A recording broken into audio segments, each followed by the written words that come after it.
Good morning and welcome to our January 17, 2023 working session meeting, 9 a.m. working session meeting. It is 9:04. Let the record reflect that all 5 commissioners are present and our executive management team. And we are starting off this morning with Mike Burgess, our county lobbyist. Mike, we'll let you go ahead and start. Good morning, commissioners. I hope you have an agenda there, and then with each agenda, or with the agenda, I sent a couple, 3 or 4 supporting documents. Just as a general update, we are on day 9, right? Yes, day 9 of legislative session. Most everything right now is in committee, so this is where we're getting all the bills introduced. And then the bills are working their way through the committee process until we get to the first cutoff, which won't be until, I'm gonna look here at the date. First committee cutoff is on February 17th. So mostly, like I said, policy committee bill action until that point. They will start to progress out onto the floor, but the meat of legislation will wait until after the 17th before it's passed off the floor.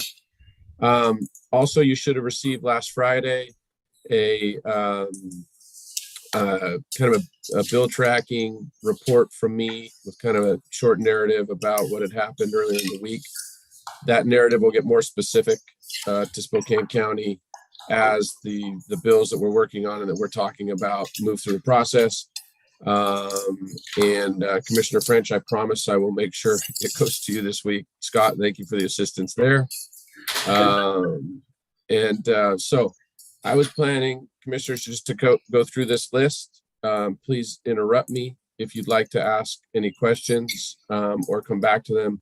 I'll probably bang through this first Spokane agenda legislation update if that works for you. I think okay. Go ahead. Well, let's okay. start.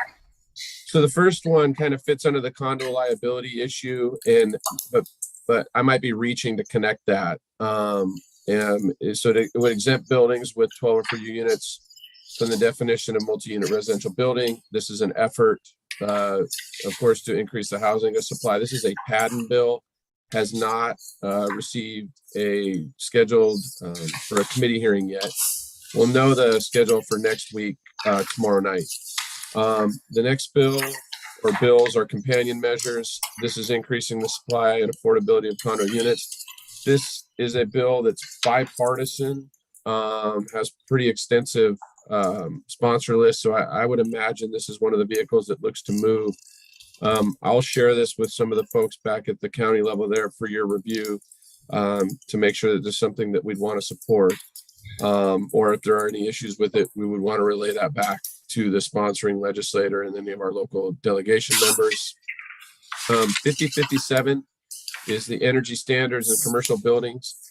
This bill right now, the way it's drafted, only impacts state and commercial buildings, and it would put in a delay for the energy standards that we have talked about that are a piece of your legislative agenda. I'm working with the folks at the Association of Counties and others interested that that public buildings are going to want to be a part of this too. This is, when I say public, I mean public buildings that are not state-owned, that we're going to have a lot of the same requirements. Legislators are starting to really hear from the colleges about this and the increased cost for compliance on the college campuses. So the bill right now, the way it's drafted, would delay the standard for a couple years, again, only on state buildings, but then set up a work group to come up with some recommendations as to how we move forward. So working to make sure that counties are included in that and make sure that counties are included in the work group. So continue to update you on that once it receives a committee hearing. It hasn't had a schedule yet, but prime sponsor is Senator Mullet. He's the capital budget lead for this state Senate, the Democrat majority Senate. So I think the bill has a pretty good chance of moving along and receiving consideration. Senator Schessler is number 2 on the bill. So you've got a bipartisan group, and those are the 2 capital budget leaders. Senate yes. Mike? Yes. Commissioner French has a question. Sure. Yeah, for your information, there was a third-party study done last year by Western Washington University in terms of what the cost would be to comply with this bill. And the cost that came back was a little over $600 million Yes. for that one university. So just know that, this is a big number with a lot of zeros behind it.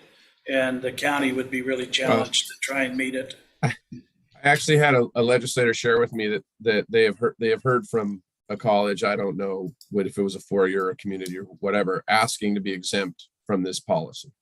Yeah. So, like I said, and as you know, these public agencies are on a parallel track with you in terms of your compliance. So they're starting to see the cost estimates come in, and they're going to look to the legislature for assistance on that. So thank you, Commissioner. But yeah, you've mentioned that before.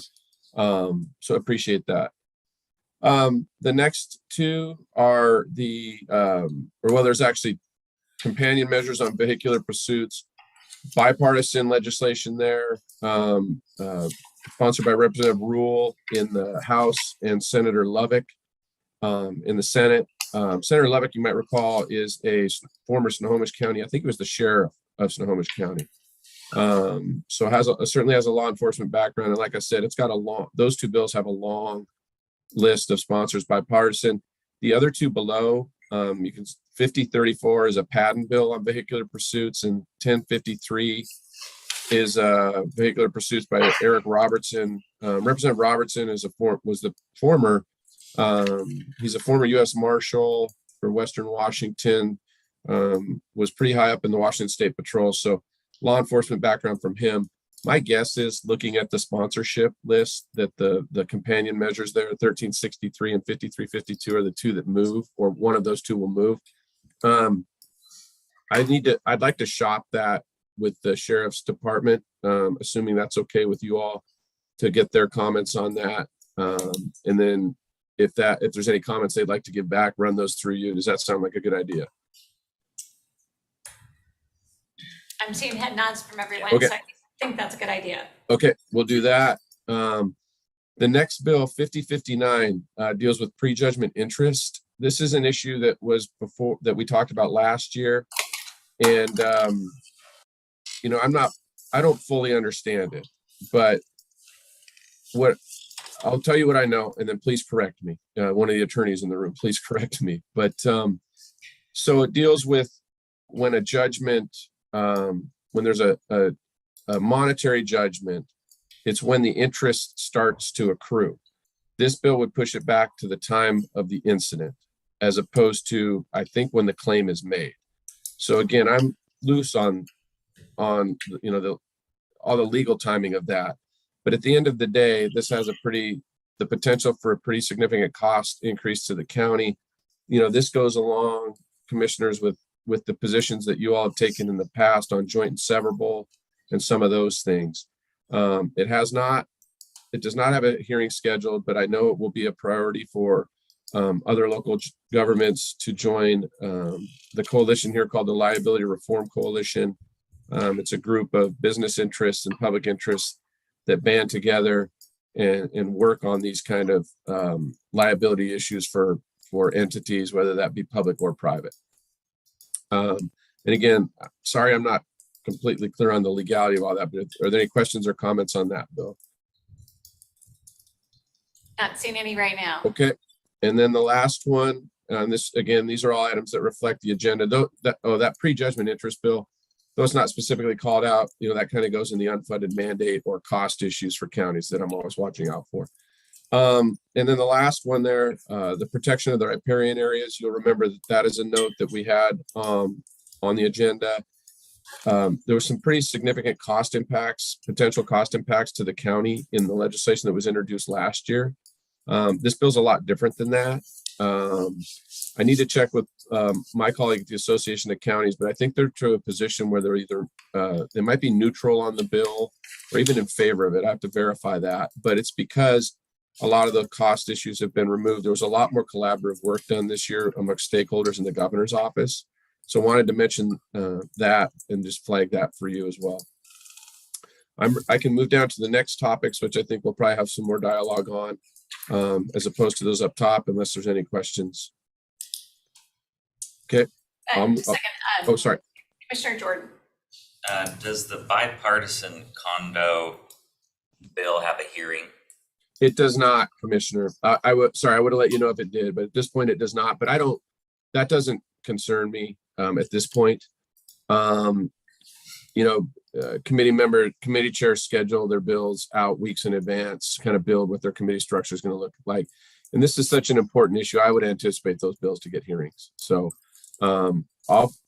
I will update you too in the bill tracker that I send out on Friday when it gets scheduled, because like I said, we'll see the committee hearing schedule come out tomorrow night, late in the afternoon or into the evening tomorrow night. So we'll be looking for those. But again, at this point, not concerned that they won't get a hearing or something won't move forward. Does that help? Yeah, thank you. For sure. Other topics there to talk about that have popped up over the last, I guess, since session began, since early last week. 1129 deals with the sale or lease of manufactured mobile home communities. Auditor Dalton reached out to me about this, and then I talked to Mark McLean a little bit about it too. I think the concern is your ability and the county's ability to purchase the parks that are up on the West Plains, and the things the county's been doing there with some state assistance. Want to make sure that this bill doesn't negatively impact that. I've talked to the prime sponsor of the bill. It is not her intention to slow the county's progress in that area. But we might need to look at it and get some language drafted to the bill to clarify that. So wanted to flag that for you in case you heard about that. One question though, commissioners, I have. So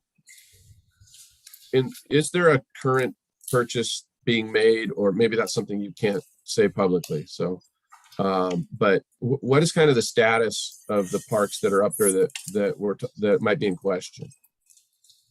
So there is a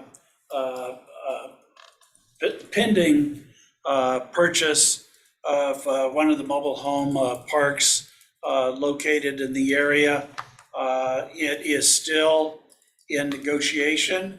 Okay. So we do not have a signed PSA yet, but I think we have a mutual interest in that we have a willing seller, and the county has expressed an interest to try and get rid of the mobile homes there. So, but we do need help from the state in covering the spread between what the home or the owner wants and what we have left out of the allocation that's already been granted to the county. So that is, I think, a part of our capital request. I'm not sure. It was, Commissioner, but Yeah. is this park the last one? And I ask this because there's timing in the bill, and based No. on what you're telling, okay. It So, is not, we would hope that it's the last one, but it is not. Okay. We've probably got at least 3 or 4 more parks that we need to acquire okay. to be able to satisfy both JLS and AQs for Fairchild. So there's some timing in the bill, and the reason I asked if this was the only one is if it sounds like this current one that's pending worked out, I don't know that the bill would be applicable because of the timelines in the bill, but that doesn't matter now because you have others that you're going to want to deal with in the future. So what I just said there is fair. Yep. Okay, so I'm going to talk to, I see Mark turned on. Mark, so thank you. Thank you. Yeah, actually 2 things. One, Jess wanted to speak on this for a moment also, but I believe we have tasked this or sort of placed this with parks. And I want to make sure that that's where we are with that, and that we're directing Casey and the Parks Department to work with Mike on this. And I'm just looking for some clarification there. Thanks. We've actually we have Kyle's team, Deborah Firkins, doing an appraisal on that. So it's not with Parks. It is with Kyle's team right now, and then we'll make a decision based on what that appraisal comes back, share it with the board, and then depending on what might be supported by the legislature, we'll have some decision points to make. And are we good with Vicky and Mike working on that jointly? I would think so. That is Vicky Dalton. Yes. Just because with the the trailer sales goes Yeah. recording. There's an enormous amount of work on her team, so that's why she's been pushing back on this a little. Okay, Ashley? Yeah, I just wanted to say, I know Vicky is struggling to be the one to kind of take lead on this, so I don't know if anybody's tied in with her on the amount of work this is for her team, but I do know this would be substantial if Vicky is tasked as being one of the leads on this. So I guess two questions for me is being lead on just the legislative side versus the work side if it passes. I think it's a little bit of both right now. So if nobody's tied in with her, I just happened to be in her office when she took a call on this, and she's pretty understaffed right now in general. So I don't know if anybody's actually chatted this all the way through. Mark, I'm not sure if you have, but I do know that she has a little bit of concern with how to balance this potentially landing on her plate and being tasked as a lead person on it. Well, commissioners, if I could interject you there, I think that, like I said, I think the prime sponsor doesn't want to hurt the county's ability to do what you've done. So I think for me, the first step would be to see if it's possible to just make sure that the county can be exempted from the bill first and foremost. So that would in some ways take care of the issue. That might well, though, be an oversimplification of how we can get there, but I want to try that first. And a part of that would be because obviously this bill is being brought forward by housing advocates and the concern of private developers. This is the way it was explained to me, the private developers purchasing parks, evicting tenants, not giving them a safe place to go.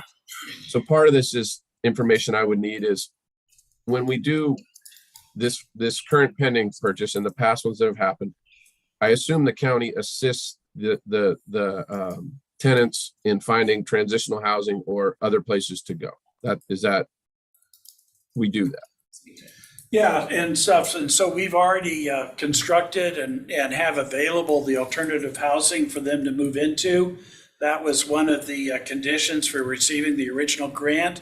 And in terms of the justification for exempting this project out of the legislation, you could put it under the guise of protecting military installations, because this has appeared as a concern for the latest 2 rounds of BRACs Right. and Yes. stuff. So you can put Commissioner, it I've under, worked that, I've brought that point up. And Okay. would it be fair to say though, that all of the parks that you're dealing with or could deal with would fall under the BRAC umbrella? yes. Okay, that's really helpful too, because that gives us another point of delineation. But if there's someone at the county that could send me a very detailed, I guess it doesn't have to be super detailed, but a couple paragraphs about what we do, what you have done in the past. You mentioned this alternative housing commissioner. I think that would be really important to the prime sponsor to know that we're taking care of those people at the end of the day. Yeah, I'd be willing to craft that letter for you and give you Yeah. that update and stuff. So Okay, what's yeah, the that'd be timing? great.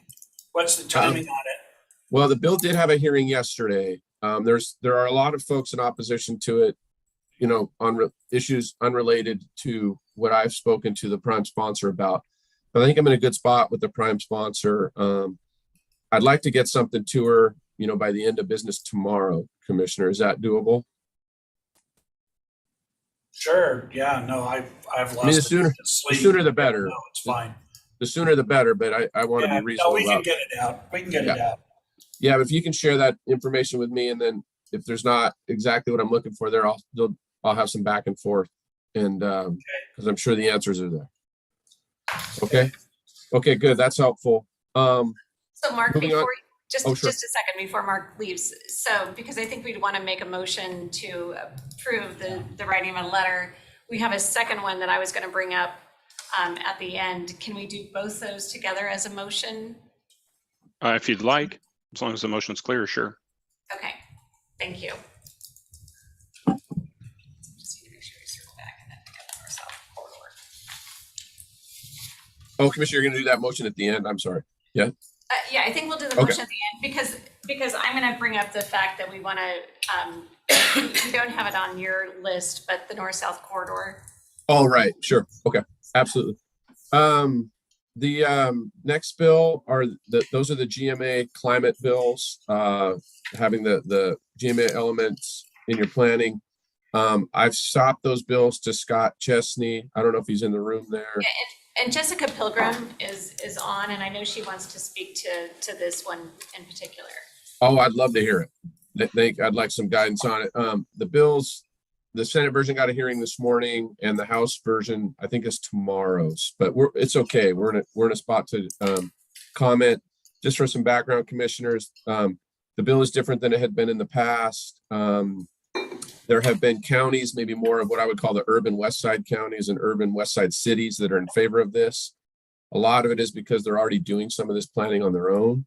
The Association of Counties testified other this morning. There are certain technicalities they'd like to see fixed in the bill, and one of their bigger issues is cost of implementation. The state had last year, this bill almost passed last year.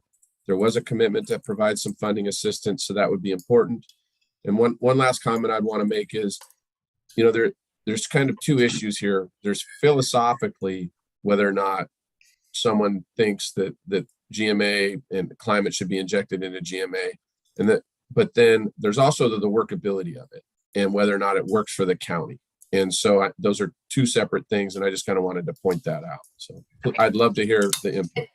And Jessica, before you go, Commissioner French wanted to make a comment. So, I haven't had a chance to review this bill, but if it's similar to some of the other stuff I've seen, it's being generated by the west side of the state, who thinks that Eastern Washington is Issaquah. There is a House bill that was passed, I think it's 1188, that calls for the exemption for counties located in Eastern Washington or east of the Cascades to be treated differently because we are technically in two different climate zones. And so I don't anticipate that you're going to have much luck in, trying to have a material change on what they're pushing. But if they could at least recognize that there are two climate zones in the state of Washington and that they should not be treated the same, that would give us at least the opportunity to try and identify policies that make sense in Eastern Washington. So Commissioner, that was a bill number that was introduced this year, or you said passed? No, that's been passed in past sessions. Okay. So that's already, Fair enough. technically it is already law, but it's a law that's ignored and stuff. And so if they could reintroduce that so that they would actually apply it, that would be great. Okay. Okay, Jessica. So is my sound working better today? Yes. Okay, good. I did want to speak briefly on 5203. I was present yesterday actually speaking with Paul with the Washington Association of great. Counties before he testified. So part of what his testimony this morning was actually from us in Spokane County. And that part was, there's a lot happening in this bill.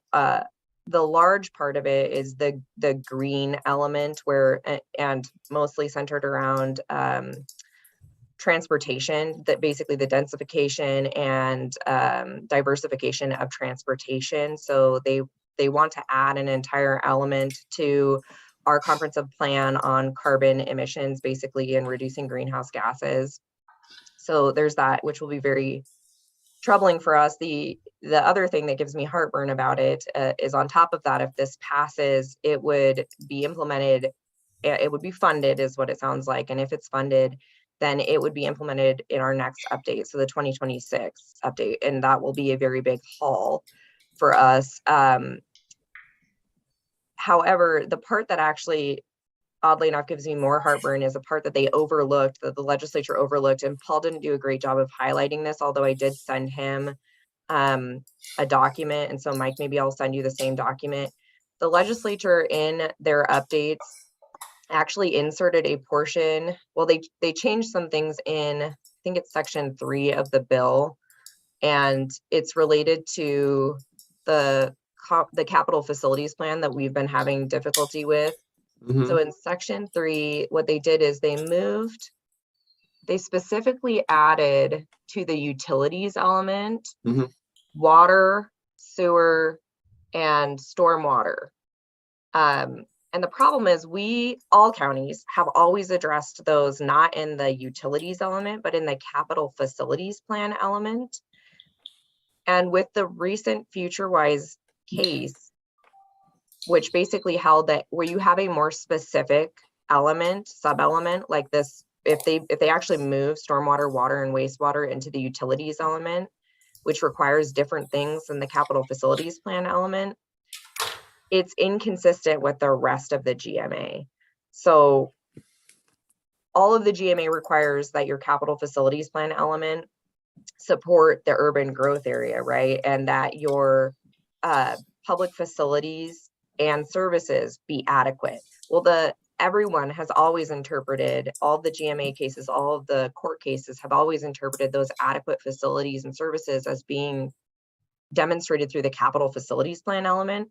So if all of a sudden you remove those and put them in the utilities element, which doesn't require, for example, a 6-year plan, which is great for us, or other things, it's now you have this inconsistency that exists throughout the entire GMA where it never refers to the utilities element being consistent or your utilities being consistent. And I think that's an oversight. I'm not sure what the intent of the drafter was in removing those specific items, which have always been understood to be capital facilities, and putting them in the utilities element. But I think if they do that, it will create a great deal of confusion among counties, possibly duplication of efforts, and then obviously difficulties later in implementation if you don't address the rest of the GMA. So I told Paul that did not make it into his testimony this morning. But he referenced it, didn't he? What he referenced was different. So what Paul referenced was what he said was that counties supported that change, which is not a true statement. Like I'm great with it because we wouldn't have to do a 6-year plan for things we don't own, but the court's already said we don't have to. Mm-hmm.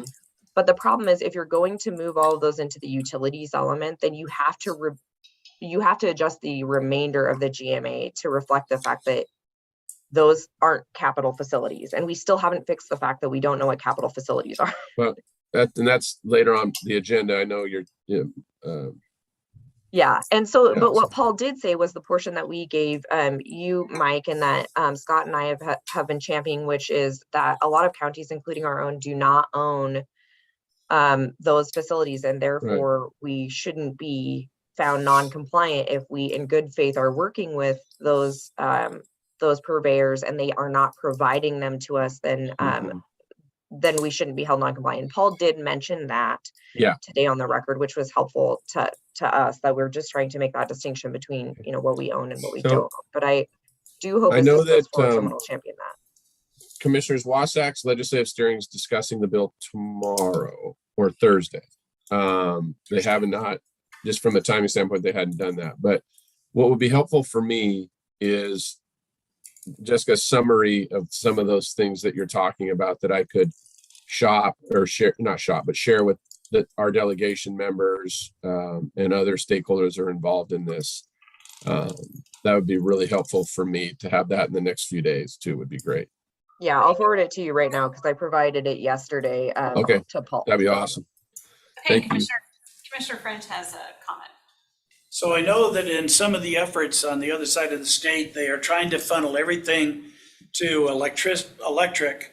And what we have found out this last year is that those that have, especially public transportation, but other agencies that have gone to a single fuel source have increased their vulnerability to natural disasters and stuff. And so if the language could say,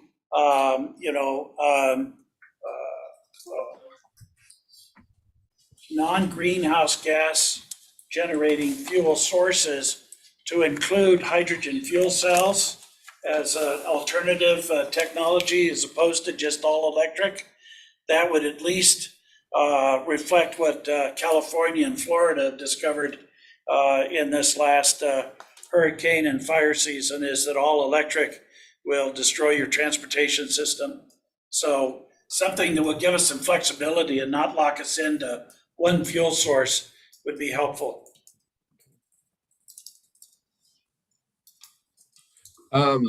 Commissioner, it might make more sense to jump to the last item on the that I mentioned there, the capital facility plans, and come back to that PCB issue, given that that was mentioned. So Okay. I had, Scott shared, legislation with me and I just wanted to get the commissioner's approval to move forward and seek a sponsor and try to get this process going. That's one of the attachments, that was on my email with the agenda. I don't know, commissioners, how familiar you are with that. I see Jessica shaking her head, so she knows what it is. So I'd appreciate some help just explaining it to the commissioners would be great. So I assume this is the one where Scott and I had sent you some language, basically clarifying the capital Yes. facilities plan. Mhm. And so let me see if I can pull it up. It's right here. So we commissioners had discussed with you a possible fix for the confusion that was created in capital facility planning, that basically harkening back to the fact that capital facilities are not a defined term in the Growth Management Act, and that the county's argument before the Division 3 of the Court of Appeals, and now we're up on appeal to the Supreme Court and waiting to see if they accept our petition, is that these facilities were basically intended to be infrastructure. And so it was the fixed facilities that are physical and then that also were intended to support development. Basically, we just read the entirety of the GMA and then all of the WACs and said that's what it should be. And this changes things a bit and narrows things and makes it clear that it's not things like buses and bus routes, which are movable over time. It's not cop cars. It's not intended to be every facility owned by the county, no matter its import to development or growth. Like FutureWise is trying to argue, for example, every storage shed should be included, every office building, every office space. Like we've told the commissioners before, that's overbroad. If we had to analyze and set an LOS and a 6-year plan and a plan for how we're going to grow things for every piece of property that the county owned, that is overburdensome and not intended by the GMA. So this, what we've proposed is to just kind of narrow that within what we believe is the intent of the GMA, and really narrow down that capital facilities plan element, and then also make clear that if we don't own or control those capital facilities, that it would not be, and all we have a duty to do then is in good faith work with the owner of those facilities to get the information required under the capital facilities plan element. And if we didn't, it wouldn't be grounds to find us non-compliant with the GMA.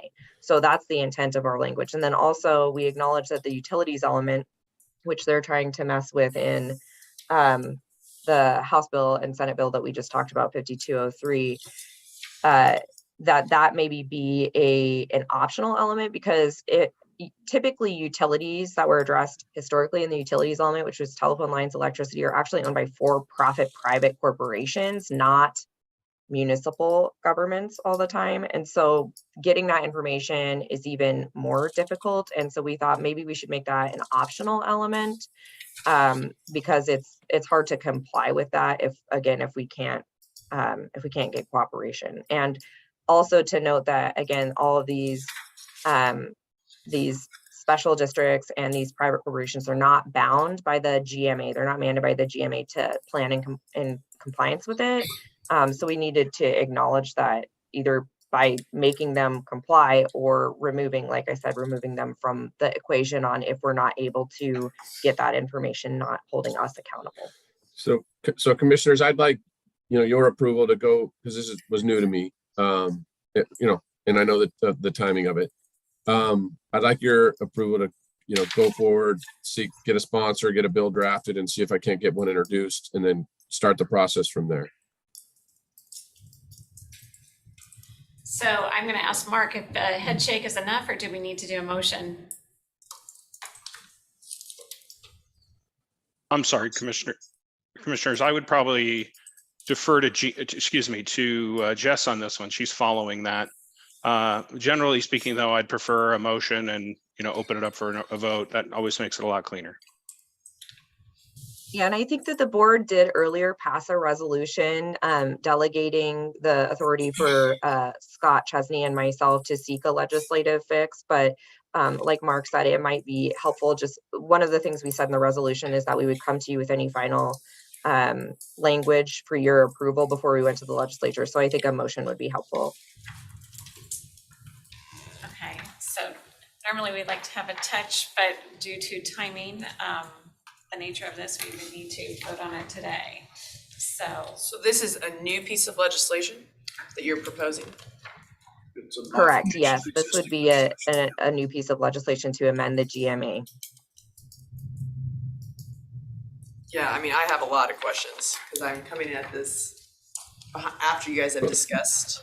Commissioners, maybe this would be helpful. Like, so if, I need to get it drafted, but then what will happen is I'll go to staff, get it drafted. I'll get a draft back and then be able to share that with Jessica and Scott, and of course you all 5 commissioners. And then, maybe that gives some more time for the board to think about it and look at it. But I just, from a timing standpoint, I think I need to get the process going if that's going to be the will of the board. But I do certainly want to be respectful of, Commissioner Walter, if you're concerned there about, from a timing standpoint, or just, working on a new concept or a new issue that you have a lot of questions about. So I don't know that those things have to compete with each other to start with, just from a process standpoint for me. I think from a process standpoint, you can start the process, but it wouldn't move forward until there's a vote by the commissioners. That If works for me. So does that work in your timing, that if we vote on it next week? And then we can review and vote on whether to move forward. Yeah. Yeah, part of Yeah, the challenge draft. is the legislation is structured now is impossible to comply with. No, I mean, I'm understanding the general concept around it. I do have some concerns about just striking public entities. So anyway, I just need some more conversation and background. Very good. Scott? And Madam Chairman, I was just going to offer that. We, Jessica and I can set up a briefing for the 2 commissioners or anyone and go through how we got to this section That and would be why great. why this is also urgent as opposed to just convenient. We can do that in the next couple of days. You So let me if- know when that is, because actually I'd probably like to listen to it too, if it works for me. But don't schedule around me. So if you go ahead with your process, which doesn't require a vote to just have you start Draft the something up, process, that's fine. then if we come back on next Tuesday or Monday or Tuesday, can vote on it, is that fit your schedule? Yeah, well, hopefully I'll get a draft back by then, but early in session drafting is slower because of the volume, but I just want to get in the queue essentially. So that gives me what I need, commissioners. And again, nothing will go forward. This is just the procedural part on my side to get it to the point where you all can take a more formal look at it. Very good. Okay. Thank you. That sounds good. Thank you. All right. And then the last item is Senate Bill 5369, House Bill 1314. Those are the companion measures.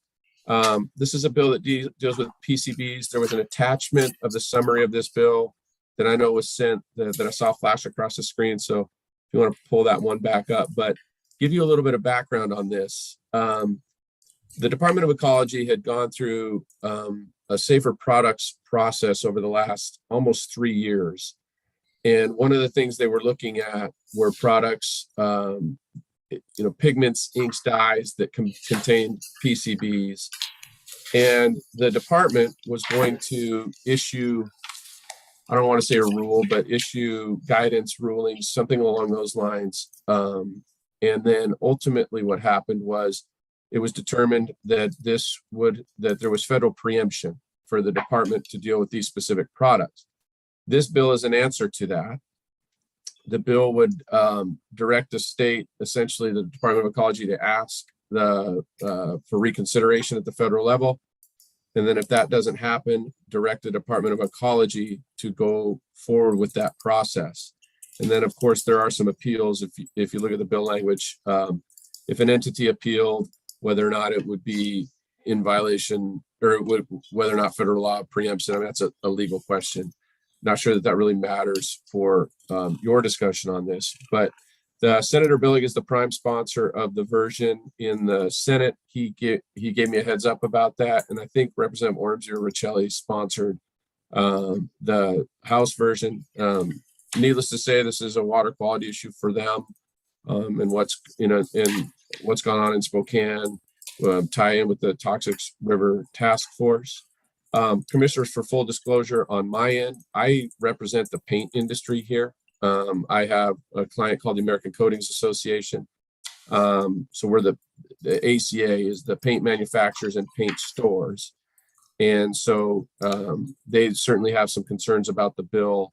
So I wanted to have full disclosure about that, but wanted to make you aware of this. I hope I gave this to Jeff last week to give to your water quality folks or whoever, the appropriate person at the county, to take a peek from a staff standpoint, to give you some support on that end. Have not heard anything back, which is fine. And these bills, as of looking this morning, had not been scheduled for a hearing. I am almost certain they will receive a public hearing given who the prime sponsors are, especially in the Senate, with Senator Billig and his role as the majority leader. So again, this is more to make you aware if you have any questions or comments. Kyle, I'm going to check with you. So have you heard anything from the water department? Okay. So are you aware of this? Okay. I'll let you know.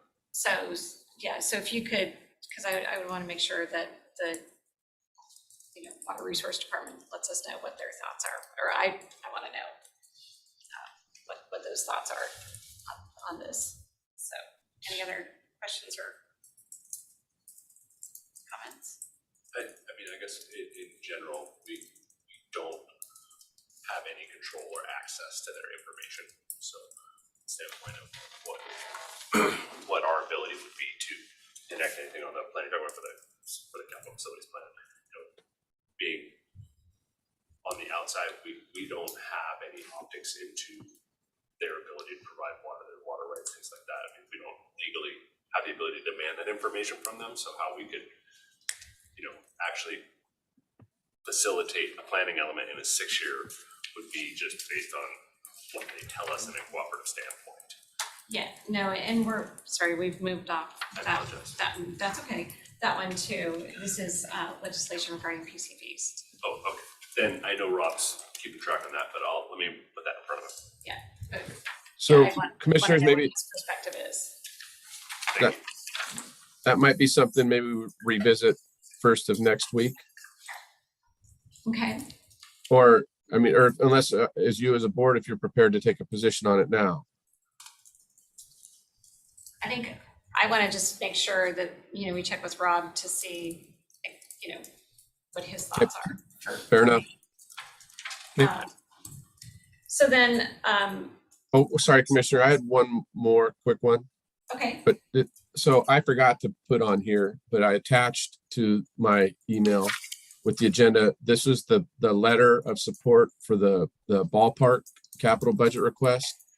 It is a letter that's logoed with other jurisdictions. The proponents would like to add your logo to that letter. This one is directed to David Schumacher. That's the governor's, essentially his budget chief. The letter is going to be changed just generically to be sent to legislators, but it will be the same letter.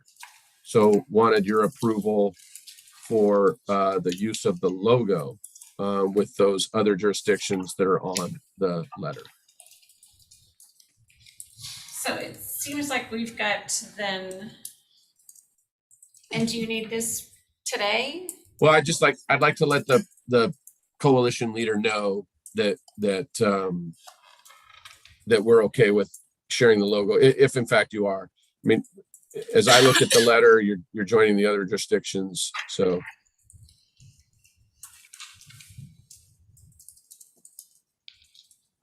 This is just something, they had asked me for this, commissioners back probably in early or late November, early December, but since you all had not approved your legislative agenda at that point, I let them know that we needed to wait until you had formally approved your agenda.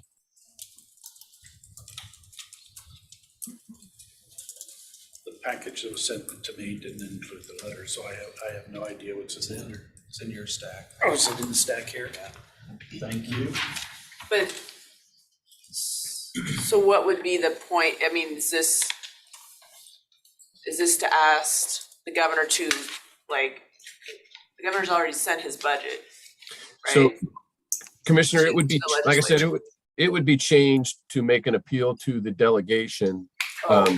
or the entire legislature for that matter. But the content will be very similar. I mean, this is a very common tactic, you know, you get your logos of everybody in support of it. And the use of it and co-signing on for legislative advocacy, essentially. Does that help?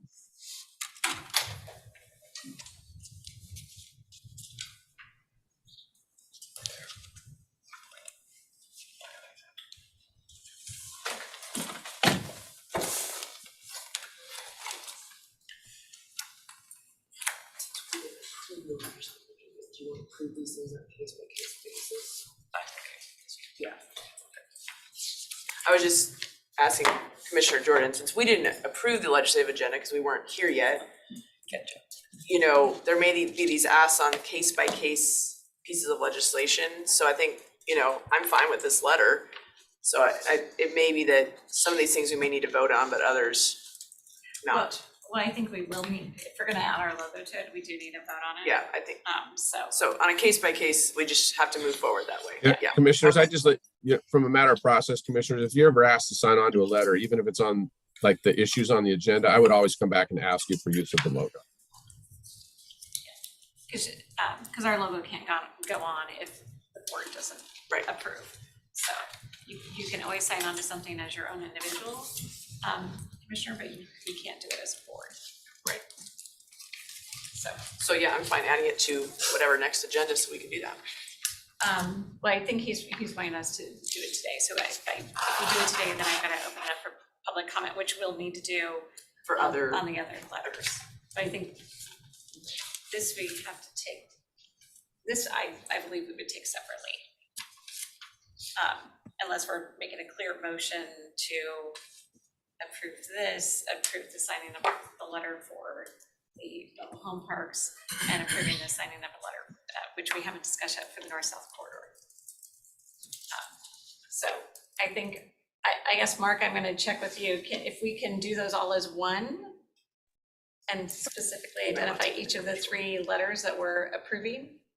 I think when you get to 2 and 3, it's easier to take them singular so that there's just clarity in the record. Okay, very good. Then we will add this to our list of items. Okay. list here.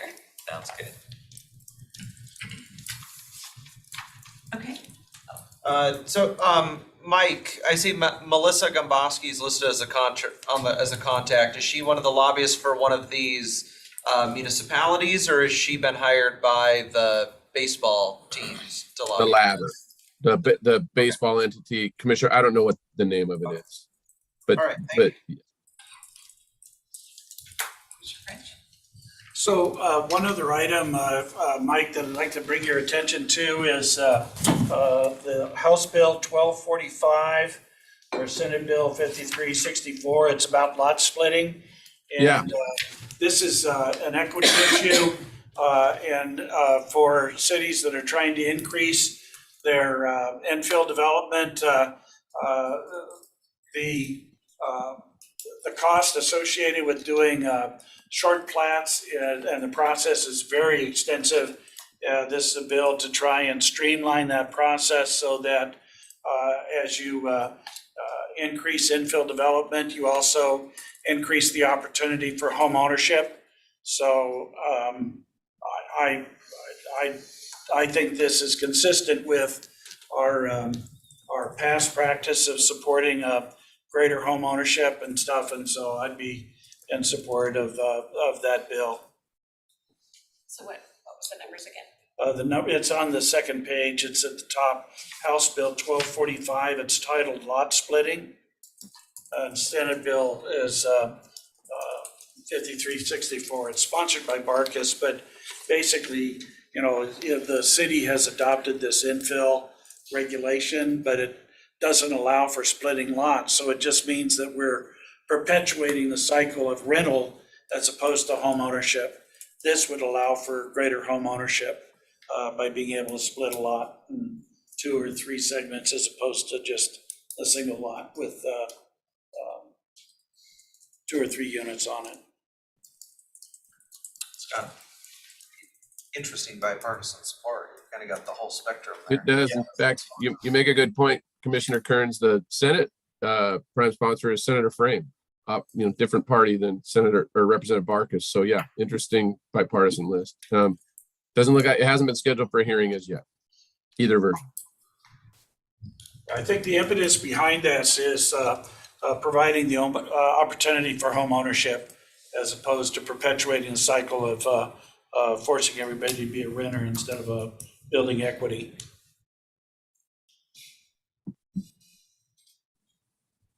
So I'd say add that to your list to keep us informed on. Sure, I believe I have it on your tracker. If I don't, I will make sure to add it. Yeah, it's our position is neutral. Well, And and commissioners, just for background on that, that's just a mechanism on my end, and just because I said it's neutral, because that's just because I've been given direction on those things. So I think that that's something as we move forward with that tracking document I sent you, that's we'll make those changes. But thank you for mentioning that, Commissioner. I wanted to give you that disclaimer. okay. But obviously, when I'm directed by you all that we're pro on something, I will make the change in that track to reflect that. Yeah, my comments are just my own comments and not of the board, so I don't know where my fellow commissioners are, but that's where I'm at. Yeah, so I think we should, unless we have to do it today, I mean, just timing so we can take a look at it. Okay. If you add it to your summary list for us to make sure we identify it next week. Okay, and I can add it to next week's agenda to talk about if, as a board, you don't want to take a position today. Yeah, let's So, yeah. review it. It sounds Okay. interesting. Thanks for the information. Yeah. Okay, so anything else before we address the 3 issues we need to? No, commissioners, I appreciate your patience. I know this was long today. It's going to be like this early in session, so but I will hang on as long as you need me to. But that's Okay. all on my end. So, so let's talk about the north-south corridor because I know, is Amber your? Well, I was online for 2 hours last week, but they never got to us here in Spokane. Yeah, sorry We about were that. ready. We were ready. I'm sure. Well, and I know, I got a request from Cheryl Stewart with the AGC that they would like, the coalition is trying to put together as many letters in opposition to taking the transportation funding away. So I have, what I received yesterday or last night, a letter from Cheryl that basically is just asking on behalf of Spokane Transportation Coalition and partners, to not pause the north-south corridor. So I don't know that anyone else has seen this yet. So are we all willing to sign on to a letter and make sure that everyone approves the letter to get this in? So last Thursday, SRTC did take a vote, passed unanimously to support a letter for continued funding for the north-south corridor. So we did take that action last Thursday. Okay, so Do I you think want it's us to just sign on to this letter or this body draft our own letter? draft our own letter, Okay. which we can use that as a basis for. We could get the SRTC one as well, maybe. Yeah, Did SRTC do a letter? yep. So yeah, so if we get that, maybe either Jared or Jeff help us Take the 2 letters and take the 2 letters and merge them add for the us. Spokane County flair. Whereas. Yes, no. It won't be a whereas. It'll be a, Dear Sir. yes, Madam. exactly.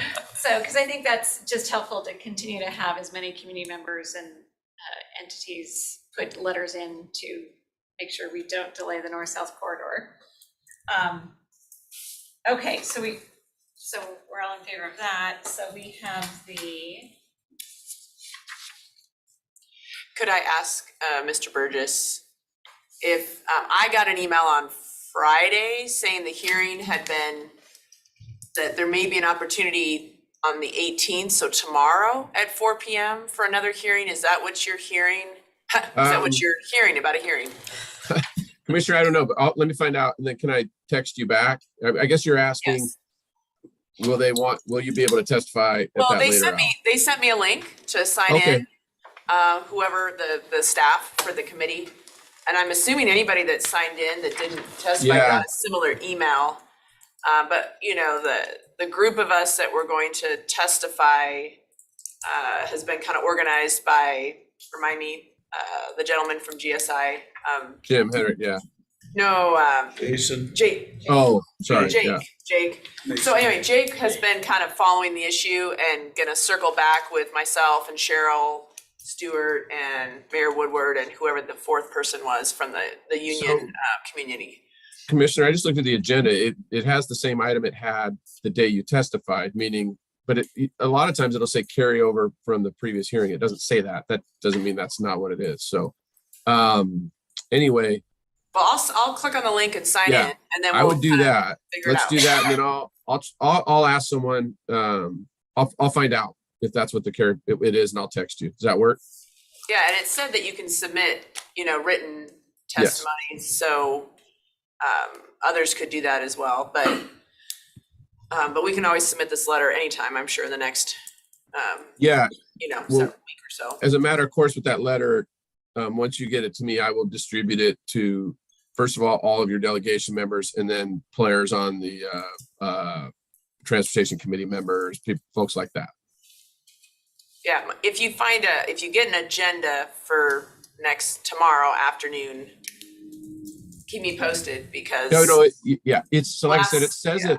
it says making supplemental making transportation budget appropriations, which is the title of the transportation bill, the governor's version. So it says it's on the agenda. So I'm imagining, yes, they're going to do carry forward testimony, but I'll verify that for you. Okay, thank you. Oh, for sure. Okay, so I just want to make sure I've got 3 items, a letter regarding the mobile home parks. What is in support? No, it's not in support of it, but it's informing the need. The concerns. So if the chair would be okay, are you okay with me just making a motion? Sure. So, Madam Chair, I would move that the board authorize the drafting and signing of a letter from Commissioner French to Mr. Burgess outlining the status of the removal of the mobile homes located in the APZ for Fairchild Air Force Base, and status of potential purchases to achieve that goal. And as well as I think the affordable housing that's been developed. Well, that's why I included that as part of the status, because we've already built the Great. affordable housing. That's already in place. We're ready to move people in, and all we need is money. All right, I second the motion. I'm just gonna check, and the signers would all, I mean, you're drafting, but the county would, If you want it for the entire board, that's fine. I don't care. Yeah, I think it'd be more okay. helpful to have the whole That's board fine. supporting it. I'll second that. So I have an emotion and a second to draft a letter to be signed other than an open public meeting that will be drafted by Commissioner French with the county supporting and talking about the mobile home parks on the West Plains. With that then, any further discussion? Instead of West Plains, I'd put Fairchild Air Force Base to protect Fairchild Air Force Base, because all of this is about the base, and that'll have a special appeal for those people on the other side of the state. Okay. So with that, having a motion and a second, then any further discussion? So we're voting on it now, not this afternoon. Okay. Yes, we'll vote on it now. Since it's something that's coming up now, I do have to open up for public testimony. So each one of these individually with the new Open Public Meetings Act, if we make action, we have to open up for public testimony. So after we are done discussing, then I will open up to the public to see if anyone wants to testify on these items, which is typically why most of the time we try to have them on Tuesday, so it's on the agenda. But since these are critical items for the meeting to get done for the legislature, we're doing it this way. And the motion was to a letter explaining the status, is what you said, right? Okay. No further questions. Okay, very good. Thank you. We could add it to our agenda at 2 p.m. when there might be more of the public zooming in. Well, if we, I mean, it'll be by leave, so then you don't have, it's not on the agenda at that point, and it's by leave at that point. And I think it's for these, so Mike knows that he's got the support of the commissioners to go ahead and actually start moving forward. I think it's one of those. Hopefully in the future, we can get more back on the Tuesday, but some of these things, we haven't had any for a while that's been kind of urgent, but I think with the legislature, as some of you know, the legislature moves at a different pace, that we've got to be ready to be flexible. So, and I don't think these would be controversial, so. But yeah, we can try to get them Yes. on the week before so that there's a little more time for the public to, but yes, I agree, these are just letters explaining information, so. Okay, so with that, then I have a motion for writing a letter of support for the letter for mobile home park informing to protect Fairchild Air Force Base, of which Commissioner French is going to write and the commissioners will approve. Anyone wishing to testify, first call? Seeing none. I think it's *9 if you're on the phone, and raise your hand. Second call for anyone wishing to testify. Third and final call. Seeing no one on Zoom or on the phone or in the room, I will close the public testimony and for the vote. All those in favor, please signify by saying aye. Aye. Aye, motion passes unanimously. The next item is to, I guess I'm looking for a motion for a letter of support for to not pause the north-south corridor funding. Madam Chair, I move that we authorize the drafting and signing of a letter at other than an open public meeting expressing our opposition to funding being paused for construction of the north-south corridor. Second. I have a motion and a second. Any further discussion? Seeing none, then I will open this up for public testimony. So this is on a motion for a letter in opposition to the pause of the north-south corridor funding. I will now open it up. First call. Seeing none, second call. Seeing none, third and final call. Seeing none or in the room, I will close the public testimony and ask for the vote. All those in favor, please signify by saying aye. Aye. Motion passes unanimously. And Madam Chair, I move to approve the authorization by Melissa Gomboski to use our logo on communications to legislators, expressing our support for funding for minor league baseball stadiums, including Avista Stadium. I'll second. I have a motion and a second for a letter in support of the stadium. I'm gonna just reduce that down. Any further discussion? Seeing none, then I will open up the public testimony. Anyone wishing to testify on the letter of support for the stadium improvements request? Second call for anyone wishing to testify. Third and final call. Seeing none, I will close the public testimony and look to my fellow commissioners. I will call for the vote, sorry. All those in favor, please signify by saying aye. Aye. Aye, motion passes unanimously. Thank you, Mike. I think that helps you. We got you covered, okay. Yes, very good. Thank you all. Feel free to reach out if you need anything. I'll talk to you soon. And can you let us know how quickly you need each of these? Well, I mean, so the the stadium improvements, then you're good on. Yeah, so can Jeff or somebody send me the logo and then I'll, Yeah, I've got Jared here in the room. Jared, okay, cool. Jared will do that, and then Jared will work on the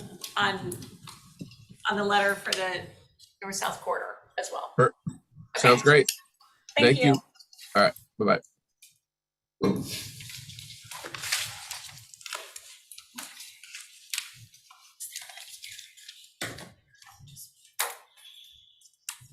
Then we need to probably add a little more time in the future. Okay, Doug Chase, thank you so much for waiting. Hello again. Where's the best place for us Uh, to present from?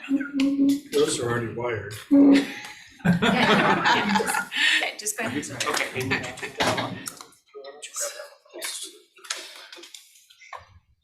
Kurt? Right, I was thirsty, this is perfect.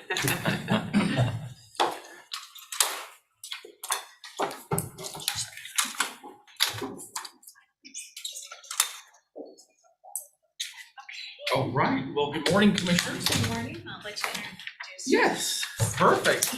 We're here, we're excited to provide the year-end overview of our aquatics and campground operations from last year.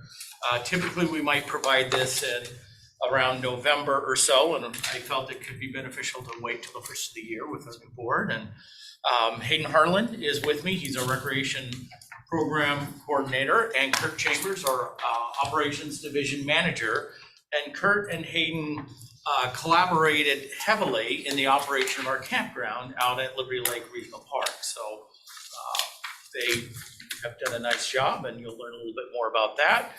And then Hayden enjoys with Rachel Hansen, our recreation program manager, who wasn't able to be here today. They also operate all of our aquatic facilities. So, and with Rachel taking some time off for maternity this last year, Hayden enjoyed a lead role there at the end of the season, and the gentleman did a wonderful job.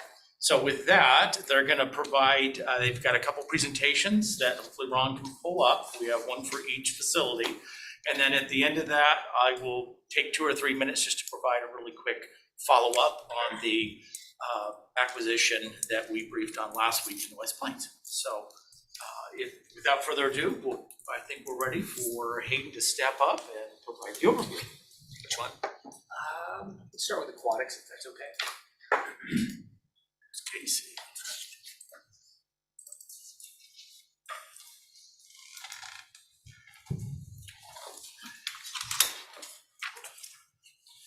You want me to just give you a head nod for each slide to click? All right, good morning, Commissioners, and Happy New Year. Thank you for your time. So welcome to our 2022 Annual Aquatics Presentation. Here you'll see our 2022 offerings and rates for all programming and public swim sessions. We continue to encourage online reservations in advance and see this continuing indefinitely due to the convenience for both staff and patrons. Let's start by taking a deep dive into the Northside Aquatic Facility. A look at our public swim attendance shows that our average daily visitors increased 31% this summer. The red line shows temperature for each day, and it comes as no surprise that the attendance is low on colder days. This year, we did not close a single time due to air quality reaching 151 or above this season, which is first time in my tenure here, so that was fantastic. We were delighted by our attendance trends this summer. Public swim attendance was the highest it's ever been, with a 51% increase from last year. Swim lesson participation was also strong, with the highest number of students we've ever had and slightly above last year's numbers. Swim team numbers were up from last year, which is more in line with past seasons, excluding 2021. We have 2 offerings in the morning, which is generally capped at 30 participants per session. All told, our total patrons served this summer was nearly 43,000 guests, which is a new record and represents a 23% increase from our last season of operation. Sorry, get back one. I apologize. Northside annual revenue comparison. Northside generated the highest revenues to date. This was because we greatly exceeded revenue projections for public swim, and our programming revenues also exceeded this year's projections. Expenses also continue to rise in operating this facility. Expense increases this year can be attributed to a steady increase in minimum wage, as well as an increase in daily staffing needs from our facility enhancements dating back to last season. Similarly, operational expenses such as additional utilities, chemicals, and mechanical expenses to operate these new features can be attributed to that increase. This shows the trend of our three main revenue streams. Public swim revenues were incredibly strong and can be attributed to a 31% increase in average daily attendance from last year. We also continued offering 2 shorter 3-hour swim sessions. This allowed us to have more people flow through the facility each day than ever before. Our programming revenue increased due to a few reasons. Number one, a more efficient lesson operational model with blocked beginning and end times, where we previously had scattered beginning and end times. Number two, continued pent-up demand from our pool closures dating back to 2020. And last, just an increase in overall swim team registration as well as our lifeguard course offerings. As a reminder, while the gross revenue from concessions dramatically dropped the last 2 years, our new operational model partnering with the Spokane Indians in 2021 represents a greater savings on the expense side than our revenues had dropped. And these how these revenue figures compare to historical trends. Strongest public swim numbers to date, shift in concessions model, drop revenue figures but save on the expense side, and very strong year overall for swim lessons, which continues to grow.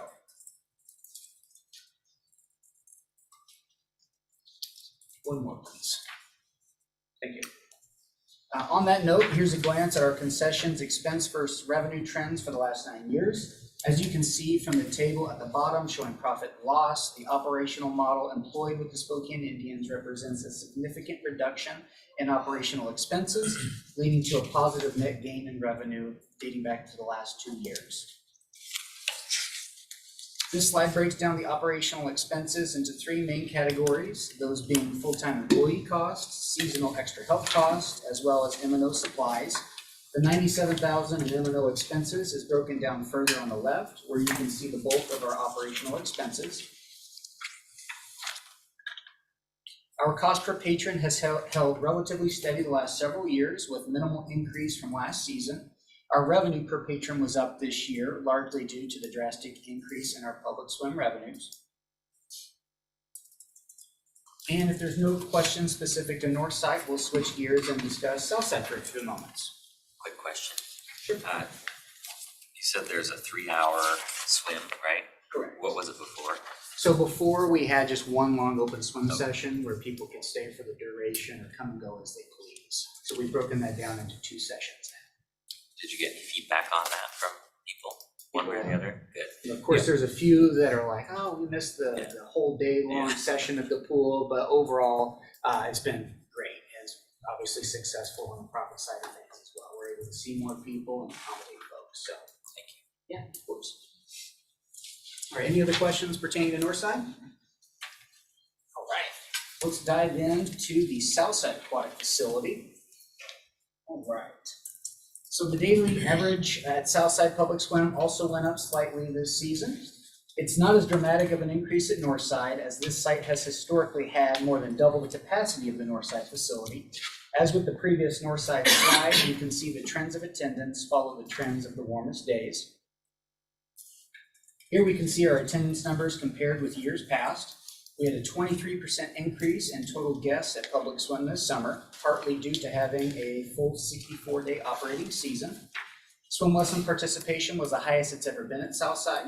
This can be attributed to our block beginning and end to lessons and offering full class sizes during all 5 swim lesson sessions.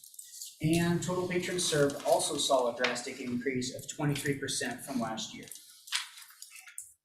This slide shows how the expenses and revenues at Southside compared to previous years.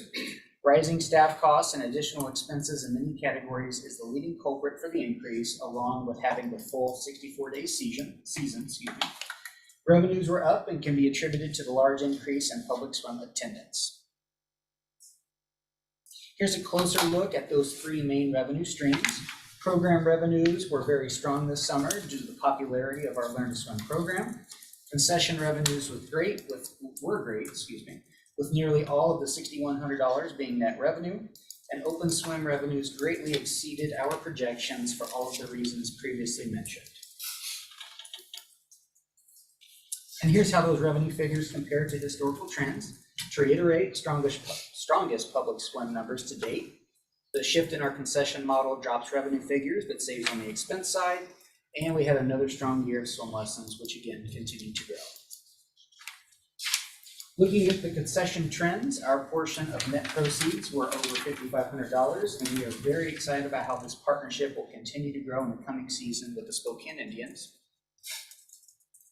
A deeper dive into the expenses show the three main categories. On the left, you can also see in more detail the types of expenses incurred in the M&O of the facility.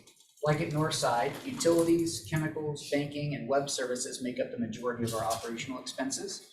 We project that we will end the year with a surplus, thanks largely to the excess revenue from the public swim attendance.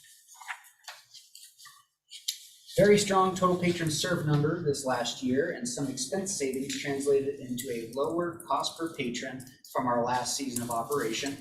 Unlike the trend we've seen the last few years, our cost recovery increased to 55%, which is up from 43% last year.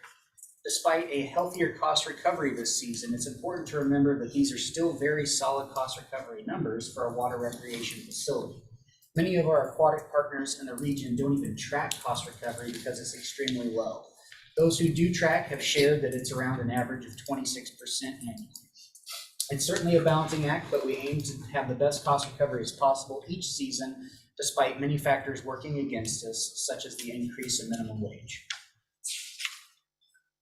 As always, we want to give a huge thank you to the Spokane Parks Foundation Make a Splash program, which supported us with $5,000 for swim lesson scholarships.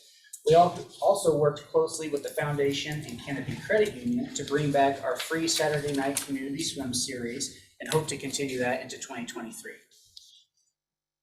Here's a quick peek at attendance trend comparisons year over year, which shows an increase in average daily attendance at both facilities.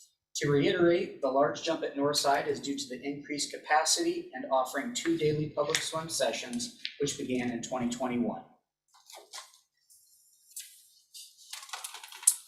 The past 11 years, minimum wage in Washington State has risen 57%, and the 2023 minimum wage of $15.74 represents nearly a 9% increase from last year. We continue to employ creative strategies to keep costs down while offering the same quality, reasonably priced programming to the public. This is the total patron serve and total cost / revenues per patron rolled up from both sites together. We are thrilled to have served over 86,000 people, the most on record. Here's what we project our revenue and expense budget to land at the end of 2022. While Northside exceeded budgeted expenses, the deficit will be offset by our revenue surplus at the site. Southside is projected to be under budget on the expense side and has a healthy surplus on the revenue side, leading to an overall extremely successful season financially. And I'm happy to report that we met nearly all of our 2022 operational goals. Those include bringing back that free Saturday night swim session, expanding the concession menu with the Spokane Indians. We were fortunate to retain all of our leadership team for both sites who were there in 2021, which is huge for us. We continue to offer the public swim reservations online. We provided convenient recertification courses to employees. We utilize certain staff members who are certified to teach some of these courses. However, there was one that we didn't find successful, and that was our daily in-service training, which we tried to squeeze in between the 2 open swim sessions. It was simply too quick of a turnaround, and we're rethinking this idea going into 2023. Any questions? What time is free swim? Saturday nights during the season from 6 to 8 p.m. Yeah. Hopefully we'll see it. All right, if there's no other questions, we'll move to Liberty Lake Campground. I just want to say, great job. Yeah, excellent, It's excellent job. nice to see, coming back from COVID and, I think last summer was still people are a little not sure. And so having this 22 season, great job. Yeah, absolutely. It's exciting. Hayden or Doug, could you talk about kind of our timeframes for being open and how we schedule those with availability of staff? I know it's oftentimes a question where it gets into the middle end of August and we're closing and the weather's warm still, and there's always a question, why don't we stay open? And we'll probably want to touch on that again as we move into the aquatic season again. Sure. Yeah. Sure. You want me to do- Yeah, go ahead. For many years of doing this, it's a combination of several components. We will typically close about this, I want to say the second week of August, if I'm not mistaken. It's somewhat timed with return back to school. And what we've found, many years we stayed open an additional week or so, and the key challenges are staff will start to return to college. And quite frankly, it's difficult to have enough staff to even remain open. The second component of that, when we're programming this and working with our budget, we're trying to deliver that maximum service and serve as many people as possible. We've found historically, and you can see we like statistics a lot, maybe too much, but we use those to scale that back as well, because we observed attendance will just plummet. It will go down, that if you stay open that additional week, we found it's a third, a fourth of what it might typically be. So the number of patrons we're serving is minimal relative to the investment that the county's making. So again, to maximize the number of folks that we're serving, have that competitive fee entry and yet a great level of cost recovery for the type of operation, we found that sweet spot is being able to end the season around mid-August. Depending upon the weather, that can be really understandable or very frustrating if the weather decides to be 90, 95 or so. But it's worked very well, and we do have a lot of students that go back. I think this season would be a great example where we would not have been able to remain open longer because we had so many staff. I think you even did a double check because we were asked to look into it with such a strong season. And so that's very, it's by design, if you will, and it's one of the ways we're able to bring you these great figures and again, maximize the attendance offering with the funds that we're working with the community. And so that's worked out really well, and we'll try to remind as we come closer to the end of next season. Yeah, thank you for bringing that up. Do you anticipate any changes in entry fees for 2023 or any major changes to the cost of swim lessons or public swim? We have not changed the entry fees based on how well we did in 2022. So we're optimistic that we can be able to absorb that, if you will. The cost recovery may go from 55 to 50, if you will, by doing that. But we really don't like to raise those if we don't have to. So on the swim lesson, I'm going to look to Hayden to remind me whether or not we raise fees for swim lessons or held those steady. Yes, we did, just a modest $5 increase from 2022. And if I'm not mistaken, I know we do a rate analysis, but we try to be a little bit lower than some of the others in the area, recognizing that we charge slightly more on the front end for entry than some of the other facilities in the area. So we really try to promote drowning prevention through those swim lessons and serve as many kiddos as we can or individuals.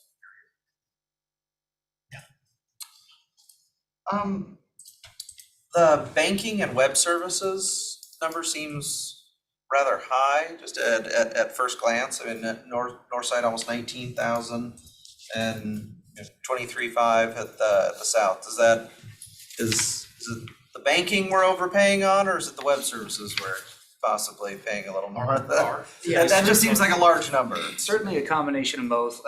Loomis is our armored car service for both facilities as well as Liberty Lake, and they certainly take a big chunk. Oh, so this isn't, I'm sorry. I was thinking maybe this was like credit card processing when you say banking. I was thinking, wow, that must be a very, very high rate per transaction we're paying. The safe transport of the funds. Okay. So we obviously don't want to have any more cash on hand than we need to, so we have worked with our financial staff and the aquatic staff to time those with the, in this case, Loomis is our armored car service that will come and pick up funds from the sites routinely. Okay, understood. When I saw banking, I was thinking credit card processing or something. I was Yeah. thinking. People don't think of armored cars when Yeah. they think of our aquatic I facilities, didn't. but it's a combination of a lot of different services that come together. Okay, thank you. Any other questions? Awesome. All right, so let's move on to Liberty Lake Campground. You're very welcome.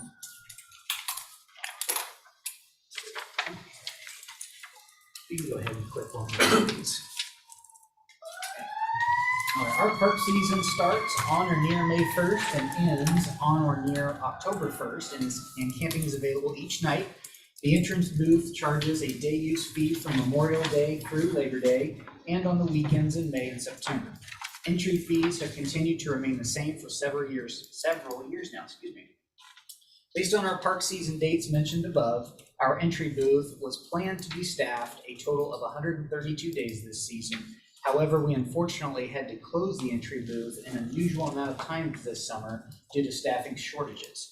Overall, our entry booth was closed for a total of 26 days when it should have been open, assuming we were fully staffed. Is that, do you just have an automatic ticketing? Or what happens when you have to do that? So we just have a person manning the booth there. So whenever there's no one manning that booth, we don't collect any entry fees that they use. You just leave the gate open so people can come in. Correct. Yeah. Okay. Yeah, when our park season's in operation. So it skews the figures a little bit. So Right. we just wanted to point that out on the Right. front end. As you're looking at some of these figures, it's it's definitely an anomaly due to a unique challenge in recent years.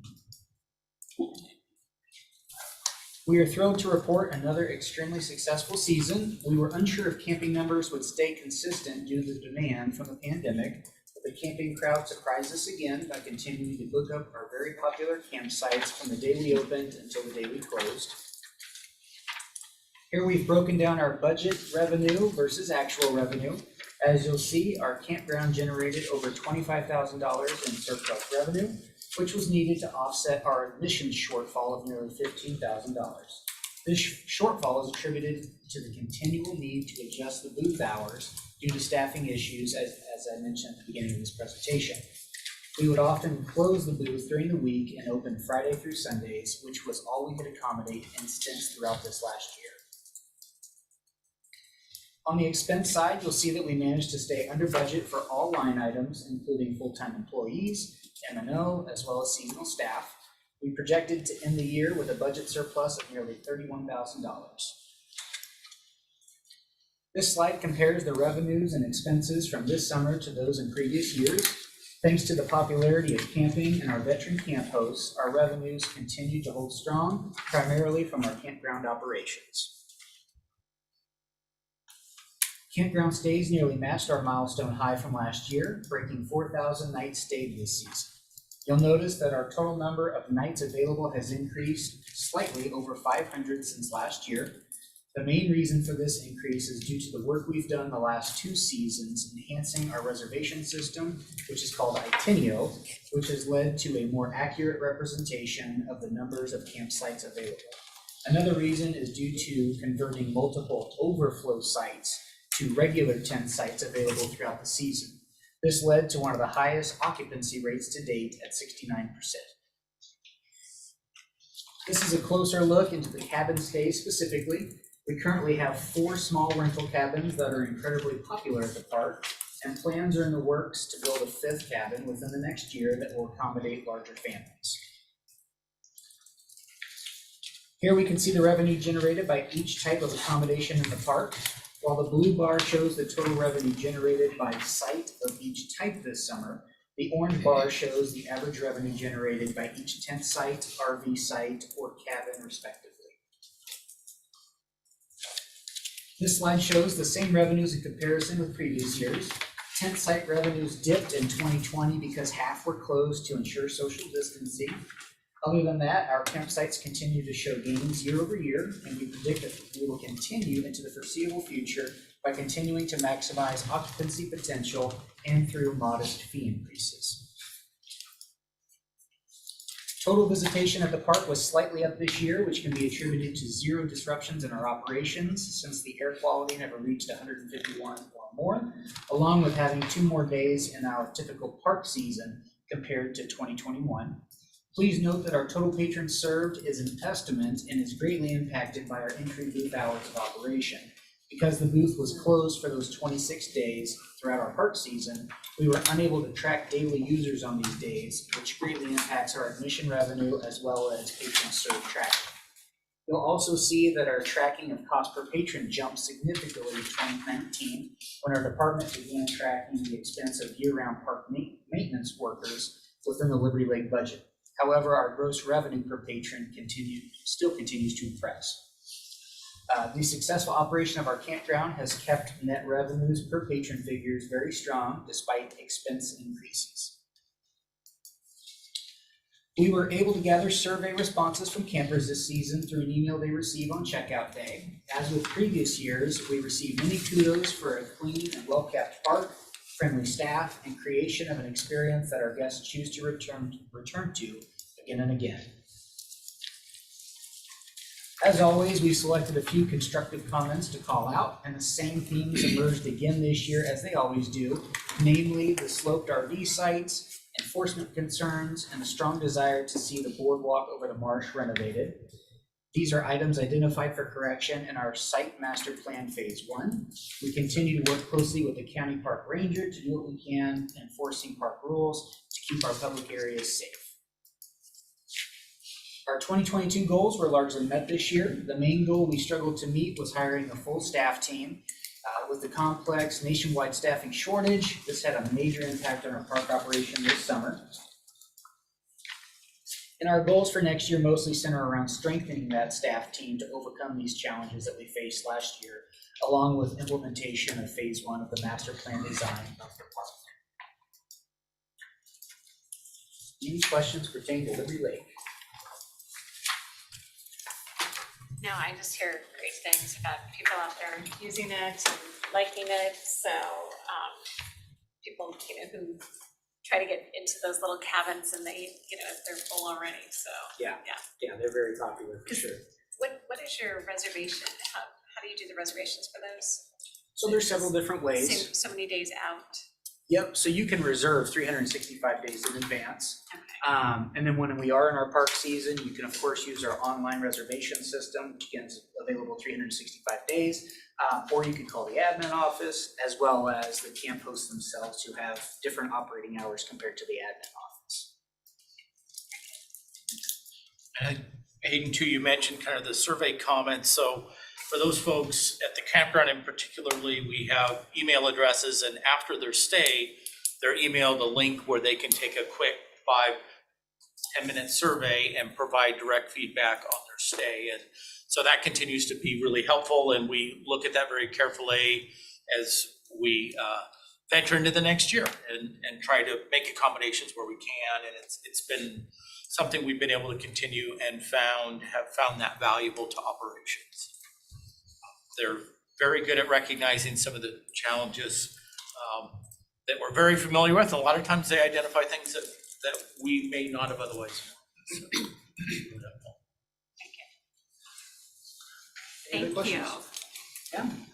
Thank you all again for your time this morning. I'll turn it back over to you, Chase. Yeah, and like I say, with the campground operations, it's unique because Kurt has a lot of his full-time staff there.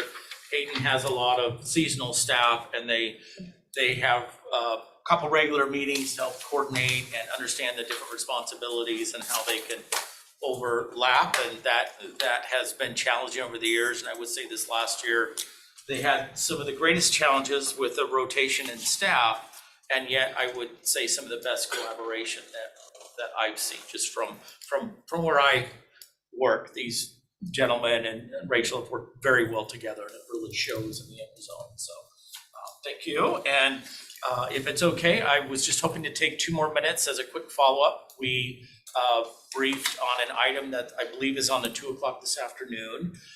And that's the PSA for parkland acquisition in the West Plains. And so we were able to advance that, so that'll be on the 2. There was one little adjustment where we suspect that we've addressed since visiting with you, and that's where sometimes the lot sizes represented on paper don't align with the actuals, and so we've been able to work just a little bit of language in there where we'll complete a boundary line adjustment as may be needed to ensure that there's at least 10 acres of property. And so that's just a little change that we've been able to identify and facilitate that's included in there. And so I believe we're set to go this afternoon. They'll be before you if there's not any other questions. Okay. Great. Thank you very much. No, Appreciate thank you. it. Thanks, great job. Thank you guys.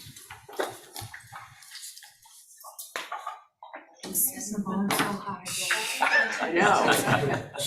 Got all the How are they gonna numbers, meet got that the again next pictures. year? I know, air quality, it's amazing. You go ahead. I'm sure they are. It is. I think we can go, they're gonna move you down here, I think. Oh. Hi. How are you doing? Good morning. We have a few items for Public Works today that need to be briefed. And the first of which, we've got Lewis and Kristen here from our sewer group and talking about an MOU with the city of Spokane Valley as we're collaborating on this next phase of the Parker Road construction. All right, thanks, Kyle. Yeah, good morning, commissioners. It's nice to be here with all of you today. I'm just going to tell you a little bit about our sewer service within the city of Spokane Valley. The county sewer system, we serve the north side of Spokane, and then we serve the valley within Spokane. This map is from our 6-year CIP, and the project that we're talking about is within our 6-year CIP budgeted for this year to be under construction. And in the valley, the county does the sewer portion of the work, and the valley does the road portion of the work. So they do the road and they help pay for the road portions of the project, and then the county does the sewer design and funds or takes care of the construction management of the sewer portions. So the map up there shows the outer boundary is the UGA, and you can also see the city of Valley city limits. We have sewer service to the majority of the parcels within the UGA in the valley. And the purple parcels shown on this map feed the NVI or the North Valley Interceptor. And the green portion is all within the south portion of the valley. There's about 8 million gallons a day of flow in the valley. And 7 million gallons a day is treated in our valley treatment plant. And then the other 1 million gallons a day goes to the city of Spokane and is combined with flows from the north side there. So I just wanted to give you that little bit of an overview. The next slide, please. These projects are in the valley, and they are all identified in our CIP. Once these projects are complete, which are the blue highlighted parcels, we will have sewer service to approximately 95% of the parcels within the valley. And they're lined out by year, 23, 24, and 26. We're planning these projects with the valley. And the one I'm here to talk with you about today is number 1, the 2023 project on Barker Road. It is the 3rd phase of the project. The first phase was everything on North Barker shown on that map. And then the second phase was everything south. The blue phase right now is all that's left. We're just crossing under the railroad tracks. And we both had to get some permits from the railroad to complete that. And now with that in line, we're going to go ahead and proceed with this 3rd phase. So the MOU is structured the same as it has been in the past on phases 1 and phase 2. And this just has us enter into an agreement with them. This is actually the valley's contract this time, and we'll be reimbursing them for the sewer portions of the costs on this project. The next slide is a little bit of a zoom in on the actual project itself. The parcels that will be serving on Euclid, the crossing under the Union Pacific Railroad. It will be a trenchless undercrossing. We're boring under the railroad track. So I just thought I'd provide you that little bit of an overview and appreciate your support of the MOU for this project. With that in place, we're getting ready to put the project out for bid in the next month or so and get the project constructed this summer. If you have any questions, I'm happy to answer them. Anyone seen any questions? Good job. Kristen, may I share your plans? Yes, you may. Please pepper her with questions. This is the last meeting you're gonna get to pepper Kristen with. She's going to be departing Spokane County here in the coming weeks. And a huge loss. Lewis is still crying himself to sleep most nights. We just absolutely loved having Kristen here, but she's got a wonderful opportunity ahead of her, and wish her the best. And we'll pick up the pieces the best we can in her absence. Yeah, well, thank you, Kyle, and I'm glad I got to have a minute to sit with you all. I really have enjoyed all the time I've had here and working on our sewer system. It's a huge utility, and we've provided a great value to our community's resource, you know, the Spokane Aquifer, and have done a great job protecting it with the installation of sewer over the years. So thank you for always having so much support of our department, and we'll continue to be good stewards under the direction of Lewis. Lewis has worked on both the wastewater operations side as well as the design side. He is a wealth of information, and certainly the wastewater division is in good hands with Lewis. Kristen will be at the Valley, so we'll know where to find her if we need. Is that where you're going? Okay.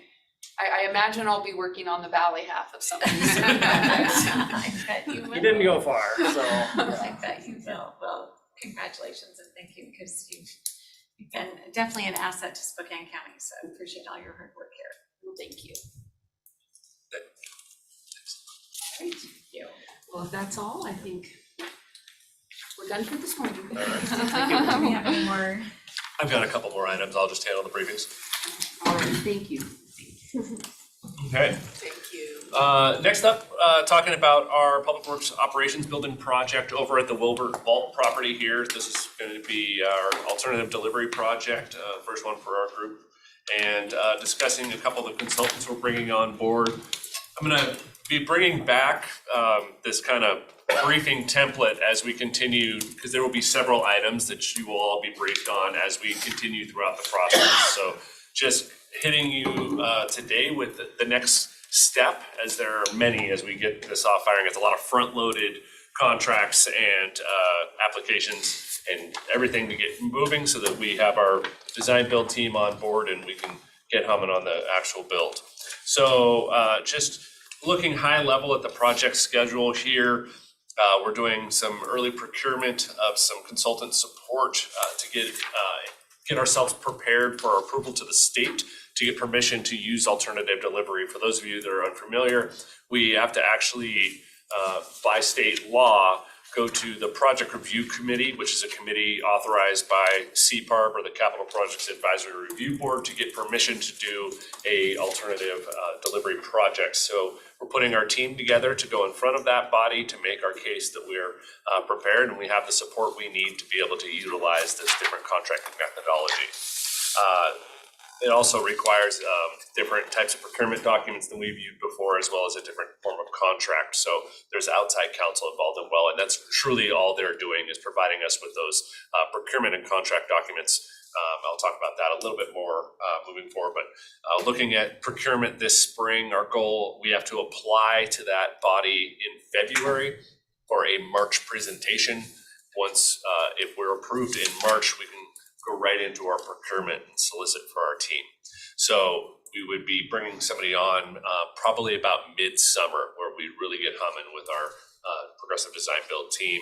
So there'll be additional briefings and touch points throughout the way as we talk about bringing these folks on board, our application, our procurement, and our ultimate contract with our Progressive Design Build team. So those will be a few more touch points as we get into what I expect will be having them on board for contract right around the end of June, beginning of July is when I expect that final contract to be in front of you for to move forward with that team.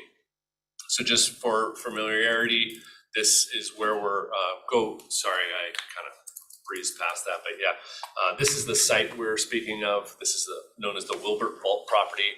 This is a environmentally contaminated site, has an environmental covenant on a large portion of it. We have some existing buildings that are full of asbestos and will be coming down with the project. And we're working at some of the interim planning on how we're going to keep our operations fluid throughout the interim while those are being demoed and our new facilities being constructed.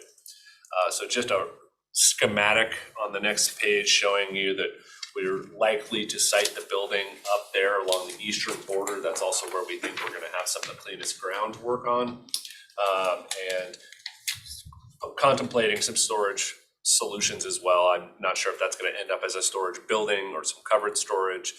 We have some various different degrees of storage needs throughout this.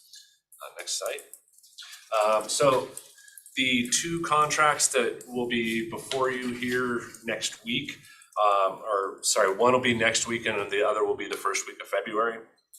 On the 7th is contracts with our owner's advisor firm and outside legal counsel. These are both time and T&M contracts. We'll have billing rates for the staff, and we'll just pay for what we need. So both of these are pretty much requirements in order to get our first approval from the PRC. We need to have some professional support in this delivery methodology, as well as the procurement documents and the contracts prepared by experienced legal counsel with regards to this delivery methodology. And there's a real important tie between those documents and the contract. Everything feeds into each other. And so it's kind of important to have those all under one author, as I would say. We'll be really just augmenting our staff knowledge and capacity with good tunes. Little Johnny Cash for you guys. Thank you very much. Sorry, Kyle. No problem. So we have our outside counsel's been selected. We're just working through it with legal right now, and we have an RFQ on the streets. We're opening their statements of qualifications next week. And so we'll be reviewing those, interviewing those teams, and deciding who we're going to be utilizing to support us through this project. And the funding for this is coming out of? So we have, per our briefing before, which I'd be happy to bring back for everybody's benefit, is about 50% of the funding roughly is on hand, and that is proceeds from the sales of the property up on Craig Road, some from the mental health crisis stability facility, and some leftover road shift from the last shift. So that's about 50% of the funds, and we plan to loan the other 50% of them. Okay, thank you. And so, okay, so you said you've got your request for qualifications on legal counsels out right now? The legal counsel firm has been selected.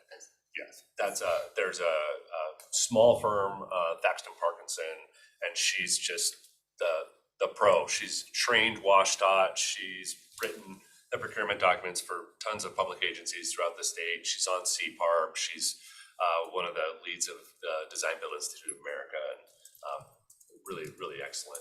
And then we have the RFQ is out for the owner's advisor services. Okay. Thank you. And when does that close? When would be? They're in, we'll have those on the 25th, and then we'll shortlist, depending on how many we get, conduct interviews and make a selection by the right around the end of the month. It'll be great to have them on board right away. That first week of February, our application's due on the 20th, and we need their support for that as well. What was the time period for construction to start this spring? And we won't really have the team under contract until this summer. okay, So we'll be looking at beginning construction probably in the fall. Some of that will depend on an early earthwork and environmental package. Kyle, can you remind, I know we talked about this when you gave us some briefing a couple weeks ago, to address any of the environmental contaminants, as long as you're building, are you building some sort of barrier or something that then allows you to build on the site? Yeah, so a large portion of the site is already under an environmental covenant, and that's due to vermiculite asbestos contamination. The nice thing about that is when working in that, it requires a high degree of protection for the workers themselves from an actual long-term covenant. It actually only requires a 6-inch cap, and it doesn't even have to be impermeable because vermiculite is not water soluble. Okay.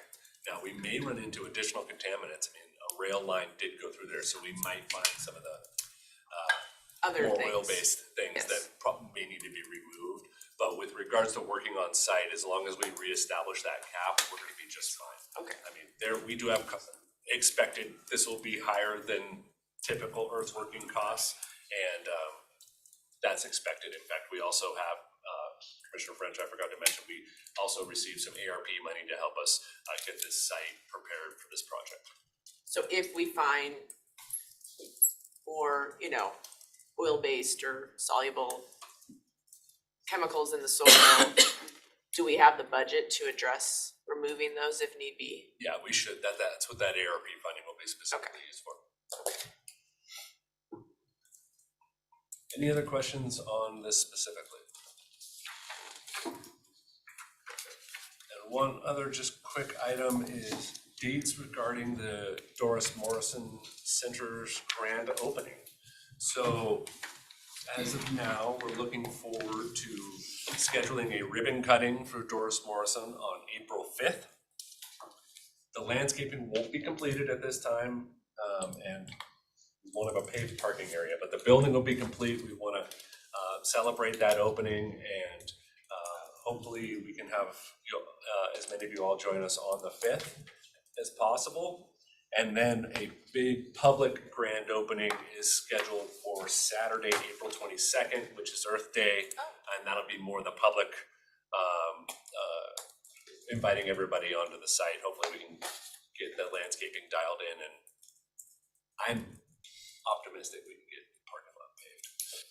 Do you have a time on the 5th? I don't yet. I asked to bring the 5th forward because we're actually off that week, so I don't know if that I'll works. be out of town, but appreciate that you're getting it moving and getting it open to the public. It's exciting. Do we have any recommended or desired times? Morning, 10 o'clock. Yeah, 10's usually our traditional go-to for ribbon cuttings, but whatever. I'll work with Martha Lou on getting that all scheduled up. Anything else for me? Thank you. This is to Scott, we're getting a little bit closer to back in town. I think Jeff. Oh, Jeff, sorry, we're not getting closer to that.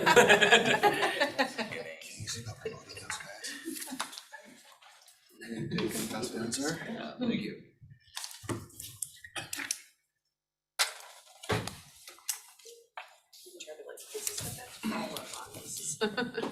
This is stuff that we're done with. This is good. I don't need this anymore. I don't need anymore.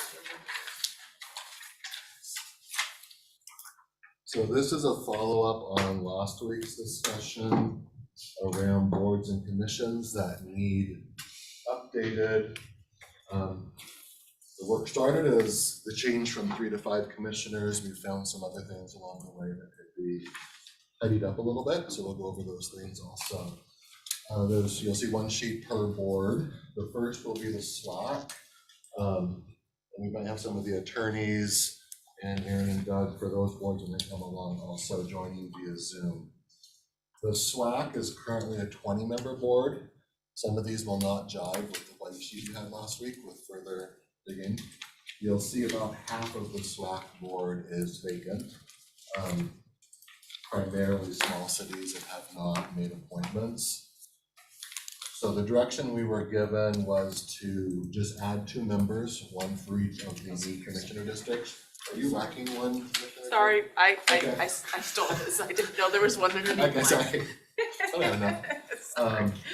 So the direction last week was to increase by 2, going from 3 to 5.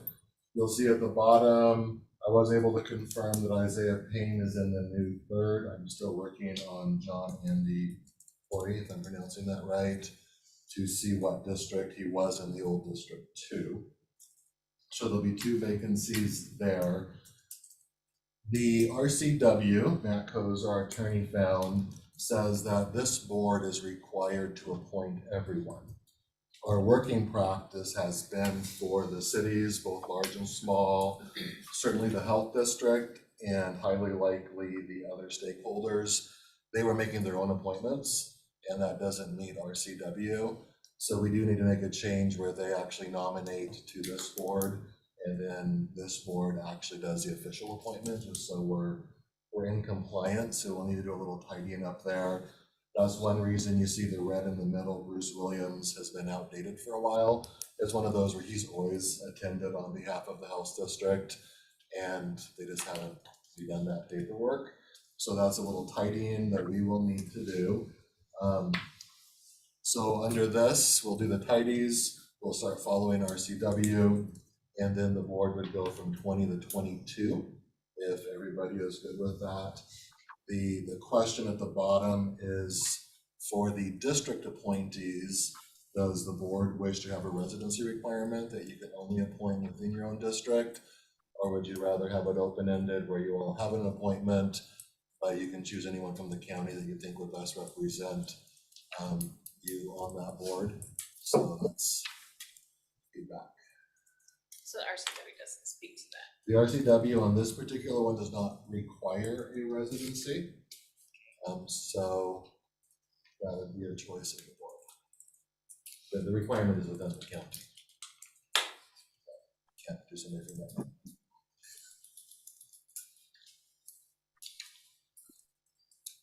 I'm fine either way. Did it used to read one from each district? For It our, used to be for our 2. practice? No, I'm sorry, this one, it was just 1 from each district, but the appointees did not necessarily match their primary district lines. I picked from my district when I appointed Isaiah, but, you know, I didn't get a lot of applications for this one, so opening up countywide could be could help us in finding people. It is a good board, but unfortunately, when people see the title, they don't apply to be on it. But it actually is a pretty fascinating committee. So He sold it to me to join. and you're gonna like it. Wait till you see. Can't believe you can't sell in public. Attend your first meeting, and you're gonna come back and you're gonna be like, you're right. This is pretty neat. I don't see a need to have a residency requirement if it's not an RCW Yeah. requirement. I think we need more people to choose from and to volunteer, so. So we'll just make it countywide. And each of the 5 districts, each of the 5 commissioners will have an appointee. And then we will have to start working on getting some tidying up of the other people on GLC other names coming through in a perfect world. So just to be clear then, so District 1 and District 4 are the ones that need to pick somebody at this point? I have yet to be able to get contact information for John Andy Hoy, so I do not know his address. He was the appointee for the old District 2, but I don't know if he's a long time. Did you appoint him, or I did don't he recall come appointing with the district? He's been on that board the whole time I was, so he's been on it for 6 years. So I will track down At least 6. his address and then let you know exactly. But I guess if anybody can appoint from anywhere, I will need to know where to plug that name. I'll find his email address and send it to you. You can at least For reach some out to reason, him. I'm thinking he might have passed away. I'm not sure. It's been a long time since I've seen him. So, Yeah, I remember remember him from years back. Some follow-up information needed there. And I can communicate via email with you guys on that. But John Dietz, who's applied, is in District 5, that's why you put that on that John line. Dietz, so that one, last name's Geiger, I forget her first name, who. Debbie. Yeah, Debbie Geiger, who runs this committee. That is an application that just came in to her, and she forwarded it, and that person does currently reside in District 5.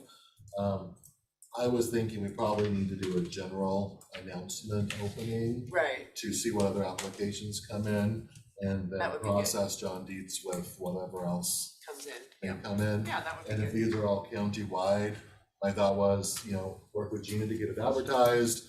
We give all of you all of the applications to choose from. That sounds like a good process. Sounds good. Okay. On to the official name I learned is the No Shooting, No Bow and Arrow, and No Shooting and No Bow and Arrow Areas Advisory Committee. I just wanted to say that. We call it the SAAC. So you'll see this one, I graded out 2 dates. So we do have 2 members that recently expired the end of last year. The term expired. Correct. Thank you, sir. Yikes. This one is on your 2 o'clock agenda because this board requires a code change that does require a public hearing. This one I'm gonna call on Matt Koza, because last week, Gina and I, you'll see on your agenda, was put on for a 7-day notice. But this morning, Matt Koza emailed that we might need to go to 10. So we'll get a battle of the lawyers. So I will let Matt Koza speak to the 10 versus 7-day requirement, then y'all can make a decision. Hi there. So the reason with the notice requirement is led to an interesting discussion around RCW 3632120 subsection 7. That's the long one that talks about what the board may adopt by ordinance. And we got into an interesting talk about whether this is a police or sanitary regulation, which would require 10 days. Certainly other subsections of the no shooting ordinance would be, because they deal with, the rights and obligations that citizens have and penalties for violating certain obligations. In my opinion, whether the makeup of the advisory committee, it's a gray area, whether 7 or 10 days is required. Mr. Amacio convinced me that 10 days is probably a more cautious approach. And I think since this isn't one of the boards that meets a whole very often I think they meet like once a year. So I think probably 10 days is the belt and suspenders approach. So this wouldn't be on the next consent agenda, but it would be on the one after that if we do the 10-day notice. So on Robin Ball was in my previous District 3 and is still in my District 5. So I would just continue to keep her on this board. I'm curious, Jeffrey Ewing, part of the message for that has been locked out. What does that say? Member what? Member at large. At large. So prior, you guys have all had 2 appointees each with 1 member at large. The direction that you came to last week, or the consensus, was to make them all at large. Just by way of reminder, because you're discussing how most of these areas are on the fringe outer areas of the county, and you wanted to be able to appoint maybe people that you thought would have more direct impact. Standing by my previous comment. So what about the 2 folks that have expired terms? Are those people we just have to see if they want to reapply? I got most of this info Friday. You have to ask for it by Friday, so it comes on Friday. So I just need to do a more follow-up and see if they want to be re-up. Yeah, I know Clark Bergerud, so I can check with him, because I did appoint him. I did remember it was vacant, and I'm like, Clark, come on, help me out here. Former scout leader, so. So I can check with Clark to see if he would like to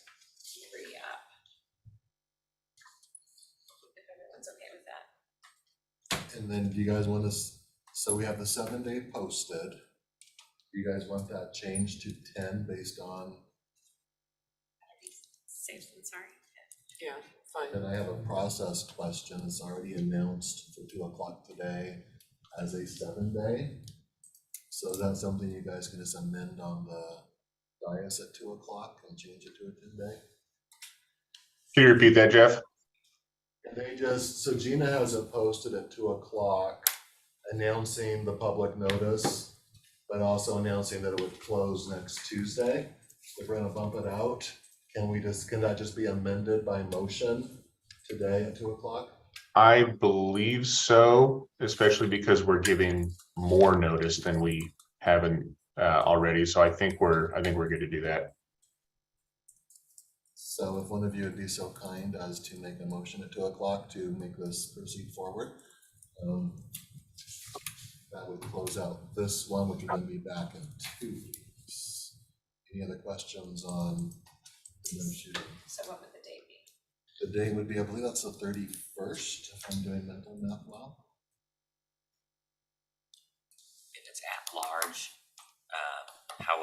would it just be a general application process, and then once someone gets a majority, kind of we bring it forward, same as we were talking about before for the process flowing? Okay. So for extending it, so it was supposed to close next Tuesday, but it would be next like Friday.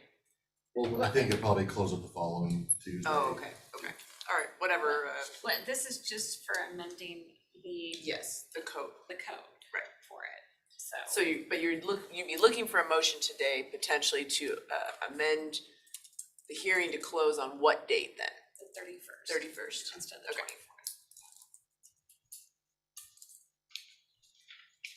The next is Parks and Rec, and we do have Doug Chase on. This one has been it's a 7-member board currently. It's had 2 appointees by each commissioner, 1 youth at large. The youth at large has been vacant for 17 of the last 20 years.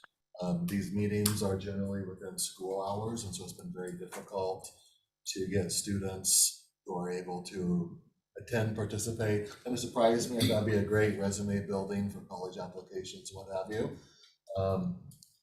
This board did in 2019 give the youth position full voting rights, which I can assume was maybe to make it more appealing. Doesn't sound like, if that assumption is right, it worked. Looking at the current makeup, the 3 with the white background are all current, the 3 below all just expired, end of the year. We do have 2 in District 1 who are current, so we would need District 1, one of those to be named the official District 1. The other, I would assume, would be the original at-large, as we go from 2 from each district to 5 being appointed by district and 2 at-large. So that's something that, last week the conversation was not to kick people off, but to kind of through attrition, more from the current to the future. Doug, did you want to speak to this current board? Because he did also mention the 3 expiring have been good members. He would vote for them to be reappointed. Doug Kelly has already approached me about wanting to stay on, and I would support that. And he's in my district. I've not, excuse me, not talked to Tom McKenzie, but like you said, he's been a regular and stuff, but he could be an at-large if other people felt comfortable with it. I'd make Doug my appointment by district. And that's not to say anything negative about Tom. Well, if Doug, is that the old District 3 or new It's District? the old District 3. See, these are some more I need to get their addresses and actually MapQuest. Actually, Doug, are these new addresses or old addresses? No. Older? You put Doug District is- 4 on there. Doug is in District 4, good call. These are new. Okay, Yeah, see the top says District. so there's a missing. Well, then District 3 is me, if these are the new ones. No, Doug Kelly is a neighbor of mine in Oh. Eagle Ridge. Oh, so Okay. I maybe know this where needs he to be- lives, Okay. so he's Yeah, in if- my district. So he's misdistricted here. Okay, because Eric Johnson was my appointee in the old District 1. But now he But lives he in is the new District 1, I know that because he's up on 5 Mile. But So this chart was sent to me, I can do some more work on. Okay, so Doug Kelly lives in District 5 now. I know Dave Schwab, he's lived in my old district and my current district. that one is So correct. that one is correct. Okay, Yep, so what I did for the 3 existing, I just assigned them based on who appointed them in the prior districts, recognizing that the existing would be non-conforming for the remainder of their term in terms of residency. It may or may not align for the existing 3. And then I believe under what's proposed, as Jeff mentioned, for those members that expired or any new members that you take on, we're proposing that they would meet a district residency requirement with the exception of the at-large position. and Casey, does this one require residency or can they opt to choose anybody? This one is, the board can appoint whoever they want, so there's no residency requirement. So that is a question point for the board again. Do you want to limit yourself for the district appointees to just your district? Or would you rather be able to choose anyone countywide? And then do we want to continue the youth position with its high absentee or vacancy rate? Or would we rather shrink the board to 6 or go to 5 and 2? Doug, am I saying it correct? You don't mind an even number on this particular board? Right, in reality, we've been operating with 6 members for the last couple of years without incidents. As an advisory board, we haven't run into any issues with that, but certainly we can work with 5-member or 7 at the board's pleasure, or whatever number you prefer. But we've found success over the last few years with working with 6 of the 7 filled. So what size of board would you like? Do we keep the youth position, knowing it's been a challenge with vacancy? And do you want to have residency requirements? Those are your choices. Yes, no, and maybe. So, I remember what I said now. so if we could have 2 at large, and just 1 by district, I'd be fine with that. But if we wanted to we could just reduce it all back to 5 and just do 1 per district and still keep that. I'm fine with that too. If you wanted to go at large, Tom has been a good member. Is that correct, Doug? Yeah, Tom has certainly done a nice job. Now, I know he is retired now. He indicated he's going to be on a 2 or 3 month trip. So that if the board wanted to fill it with somebody else, he would be understanding. And if not, he would be happy to serve upon his return from his journey. And what about Eric Sawyer? Because he retired from the sports commission, correct? And I think Eric may be willing to serve another term if provided the opportunity, and has been a great member as well from my perspective. And when it says District 2, is he in the new District 2? With what we prepared, it's all new districts. I carefully looked at the new districts. But Tom and Doug live in new District 5, so something got off there. Okay. Yeah, we'll double check those. Yeah. I would be fine with 5 or 7. Doug, do you tend to have a good majority be able to attend the meetings with the current, letting the youth member go for now. Thank you. Do you have, out of the 6, do you get a good quorum at your meetings? Yeah, we'll typically have not less than 4 members, and I'd say at least half the time we have all 6. But it's been helpful. We used to have a larger number, and a few years back, at the recommendation of the committee and with support of the board, we reduced that number, and we've found better participation with having a smaller number of representation. I think the members recognize that there's more responsibility on them to attend, and so that's been helpful. I would be very comfortable with 5 or 7 at the board's pleasure. that would be great. I guess, or if it's been working well right now, I mean, is there a reason do we just keep it at 6 and drop the youth? I know it makes it even, but I mean, if you haven't had any issues with that. We haven't, and again, it's really a comfort level with the board. I think that's what we've initially proposed is the 5 and a 1 at large as a advisory body. It's kind of unique where they advise the park director, and of course, you can ask them to advise you directly on anything, which we do as well at times. And so, again, any of those figures would be great, but I would, if we can keep it not more than 7, that would be helpful. And again, 5 or 6 would be great as well.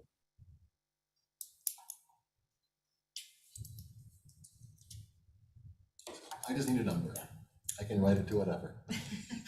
Well, should we poll the current members to see if they want to continue? Because I hate to kick anyone off if they want to continue serving. And we have 6 that have been consistent, according to Doug, right, and participating. Yeah, we have 3 that expired at the end of December. And I believe 2, if not all 3, may be interested in serving if given the opportunity, but they have understandably been in a holding pattern, just waiting for the board to have time to look at what the new committee makeup may look like. So happy to reach out to them, and I've been providing them periodic updates, knowing that you're working towards today. I'll throw out, how about we do 1 per district and 2 at large? Give us a I think 7-member it's board. good to have an odd number, just. There we go. And drop the youth. You either drop the youth or you Is it a could leave it voting as an board? option if you find a youth. Because you're probably, your average high schooler is probably not gonna serve a full 4-year term. So it would have. Oh, Yeah. well, I guess a question for Doug, what time of day do they meet? Is that why we're not Um, finding a youth? Like, do they meet in the middle of the day during They the meet week? after, You know, high school. we've tried 2 different times. We've met at 3 o'clock. More recently, we're meeting at 8 in the morning, and that's worked really well. And one of the thoughts in the language change is it would not in any way prevent a youth from serving in one of those 7 roles. It just doesn't call out a youth position. And it is neutral, if you will, on age. And so there would be nothing, should we have a youth member at some point that has interest, there would be nothing that would prohibit them from being appointed by the board to serve in one of these 7 spots, as you mentioned, or whatever number. Is this board, the youth is a voting member? Usually youth members are non-voting. So this one could serve as a regular member. That's the thought. As advisory, that would be a great fit. Should we ever run into somebody that may have an interest that the board would support? It's just always hard. I mean, I remember at the city, I think we added youth members to many boards, but it has to accommodate their schedule after school. And you're not gonna get one at 8 AM. No. Because that's when school starts. So I mean, if that's a priority that we make it accessible to youth, then the time really has to be at 3 o'clock or later, Which might jeopardize some of the other board members. Not Right. We cater from a meeting time. We've always catered to whatever the board members works best for our volunteer board members. So I'm hearing 7 being 5 and 2. And you do adjust that every year. Like if you have new members come on, you do a poll to see the best time for everyone. Yeah, they discuss it each, basically year end or beginning of the year, setting the schedule for the following year. They will go through and have that conversation as to meeting time and has this worked well and setting the meeting schedule. And for that matter, I think we have 4 meetings scheduled quarterly this year that they've set, and they have indicated a preference for that 8 AM time, which they moved to a few years back. But from a staff standpoint, we've always been very happy to accommodate whatever time works best for the volunteers. Do you take certain steps to try to find a youth member? For years, the county had a relationship with the Chase Youth Commission, and they handled recruiting, if you will. And there was a lot of time and energy spent. And I like I say, there's 3 years out of the last 20 that I can recall having a youth member. The other years, they were not successful in their recruitment efforts. So we have tried various things in addition to just the routine advertising that the county will do. There were significant efforts, and we just were not. It just hasn't appeared to be a good fit, unfortunately. So I'm okay, just, maybe we have something that like youth are encouraged to apply in the language. And then if we really want to recruit youth, we need to reach out to different schools, youth organizations, and make an effort or your lifeguards, people who work, temporary seasonal employees. We could reach out to those folks, but it really won't happen unless somebody is specifically recruited, I think. But we can put the language in. So I think putting the language in An option. as an option, yeah. I'm happy to do that. So what I'm hearing is 5, one by each district, 2 at large, which could include a youth member. I think that's the way to do it. Make the at-large ones that we encourage youth to apply. Yeah. Something like that. Do it on those. And no residency requirement. Do you want it? I don't know, residents. Probably a county residence for the at-large. That's a choice. You have to be a county resident. Do you want to limit yourself to just your district, or do you want to have the rights? You'd have your own appointee, but they could be from anywhere in the county. There's just that choice. This is not an RCW, so it is a choice at the county level. I'd rather be by district, otherwise, we could end up with, and I would say, in my situation, nobody representing the West Plains, and yet that's where we need parks at. Everybody else has got parks, I don't, so. You can choose to do your own district to make sure the West Plains is. Oh, I see what you're saying, so nobody else would have to be by district, but I could be. Well, But you can when the choose, each of you can application choose whoever you want. I'm good with that. It could end up all by district. I just want to make sure I got, I'm good with that, that's fine. Yeah, I think I will probably tend to pick people from my district, but if you get pinched, it might help to go a little bit outside. Yeah. For your For this one, I think. I did look try to stick with geographically, my district for this you can one. make a 2-mile square that all 5 could come from, even if they are by district, where you guys all come together. So it's not like saying by district is gonna give you this great geographic spread. So I know Dave, was already on, and he is in my district, and so I will keep him as my district person. So Mel, do we know if that's we don't know if that's the new or old district I'll one. confirm these and then send them around to everybody, so you guys can then figure out exactly how we assign current people to current members. Yeah, I think Mel might be non-conforming as a current member. So then, so we can see which districts, and then if there's kind of some at-large ones. With 2 at large, I think with this one, we should be able to assign everybody one that actually lives in their district to start. And if we have a duplicate, we can make them one of the at-larges to start, and then over time it would equalize. So we might have to, depending on if folks want to continue, Correct. we might have to get some new applications here to fill a couple seats. Right. But just move people into the at-large if need be. Well, but since it's just you choosing to say you're willing to take Tom McKenzie as your appointee. Since you chose not to have a residency requirement, it doesn't Yeah, we actually don't need to. matter if one of these people owns yours, so to speak. Okay, well.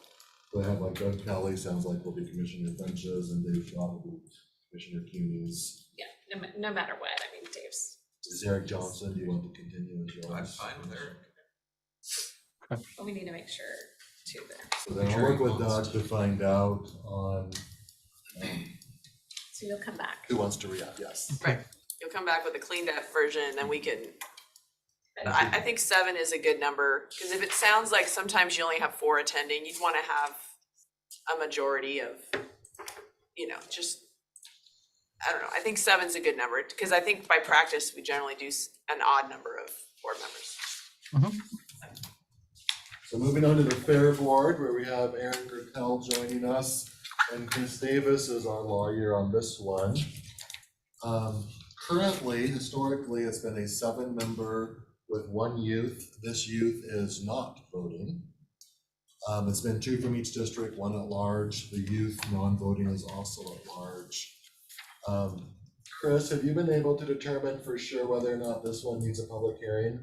Are we touching code, or can this just be a resolution? This is gonna be, and I don't know why my video isn't working. I don't have the option. But I was looking into it, and thank you.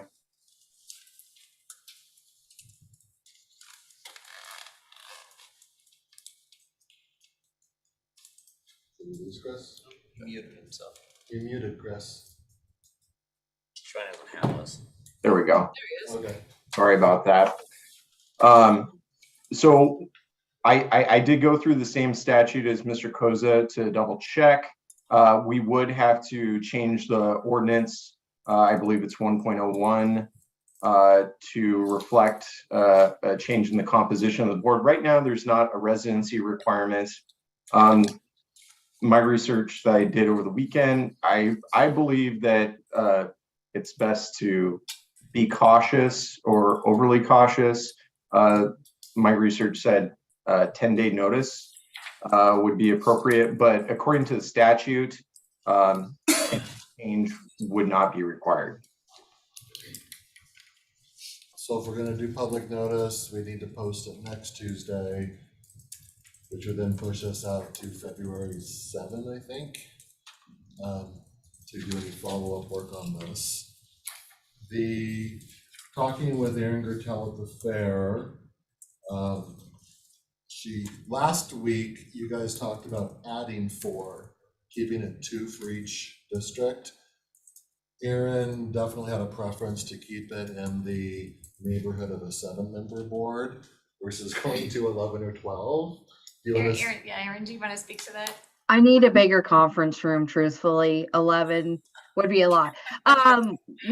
Seriously though, we've had 8 members with our youth member included, and it's been a great sized group to work with. It's enough bodies to help us navigate with what we're doing for the fair and the roles that we assign them as well for that. So we'd like to continue on with that path, if that makes sense for everyone. So if we did 7 plus the youth, that gives you 8. Correct. Okay. So if we did 5 by district, or appointed by a district commissioner, and then 2 at large? Yes. So you comfortable following the same pattern as the last one, 5 by district, no residency requirement, but you certainly can choose your own district, 2 at large. We'll keep the youth here. The question would be, do you want to give this youth voting rights like the Parks one? Thoughts, Aaron? I think it would be a great opportunity for the youth. The youth members generally been appointed through our junior advisory board. And so they're a representative of that board. And I think just, we're providing them this experience, this opportunity. They're engaging in the discussion with the board members. So I think voting would be a nice opportunity as well. So I did talk last Thursday or Friday with Wayne Brokaw. He has submitted an application. He's in my district, so I would just keep him as my appointment. If there's no concern with I'm assuming they don't deadlock the board very often on things, I'm perfectly fine having a youth being a voting member. Thank you. Yeah, so am I. I think that would be a good change. They're very active. And all these dates, with the exception of Arthur Whitten, who happens to work at the county, so I could track him down easily. The others, I made the assumption that the year they began also began a 4-year term. And that assumption may or may not be correct. So there's obvious some stagger going on.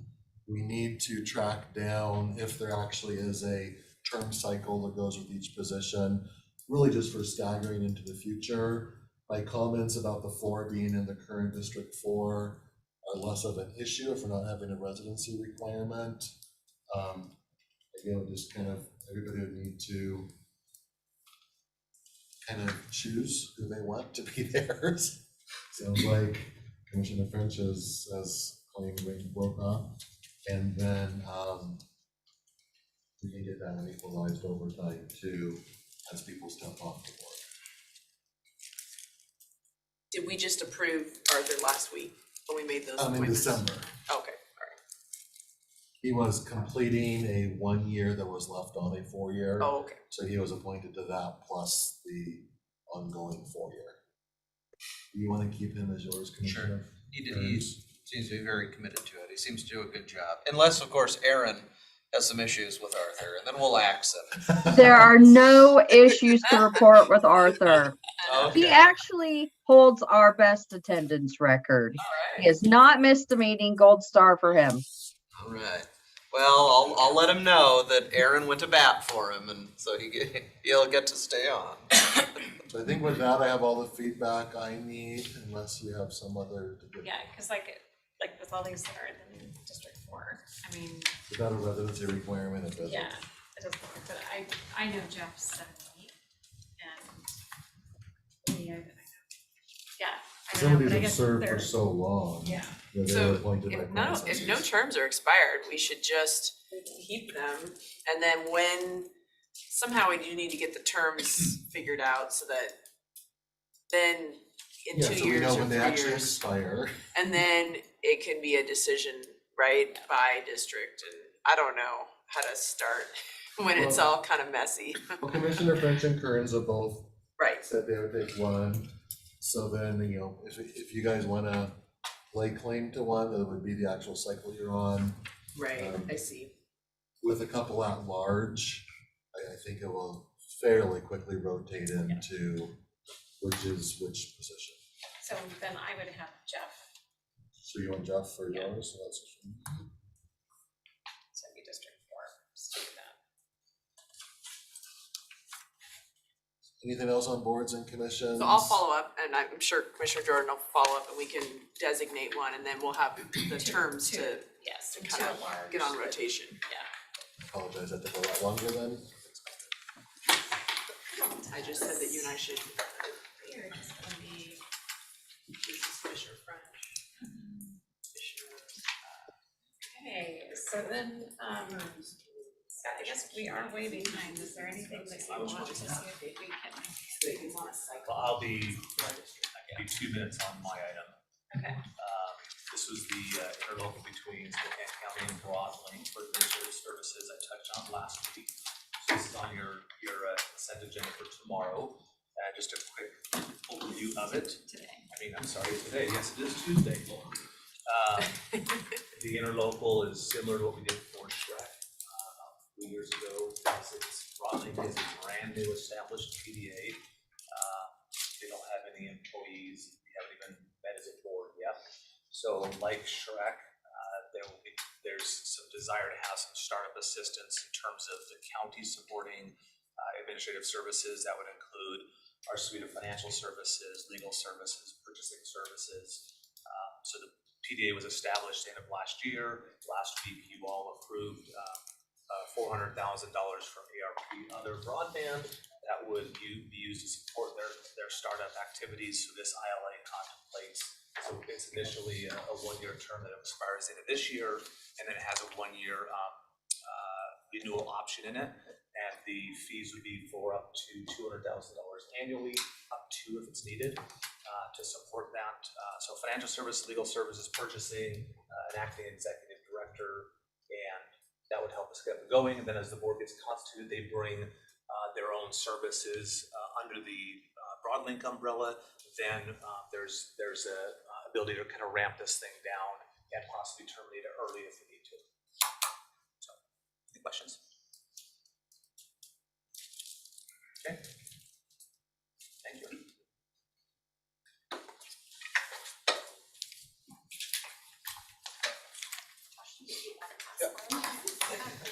Great.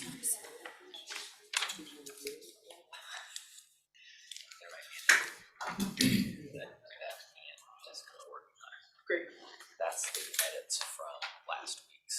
Got it, okay, oh, thank you. Changes this week. This time I'll give you your copy. Yeah, sorry, it was placed there and I didn't even see that there was another one underneath.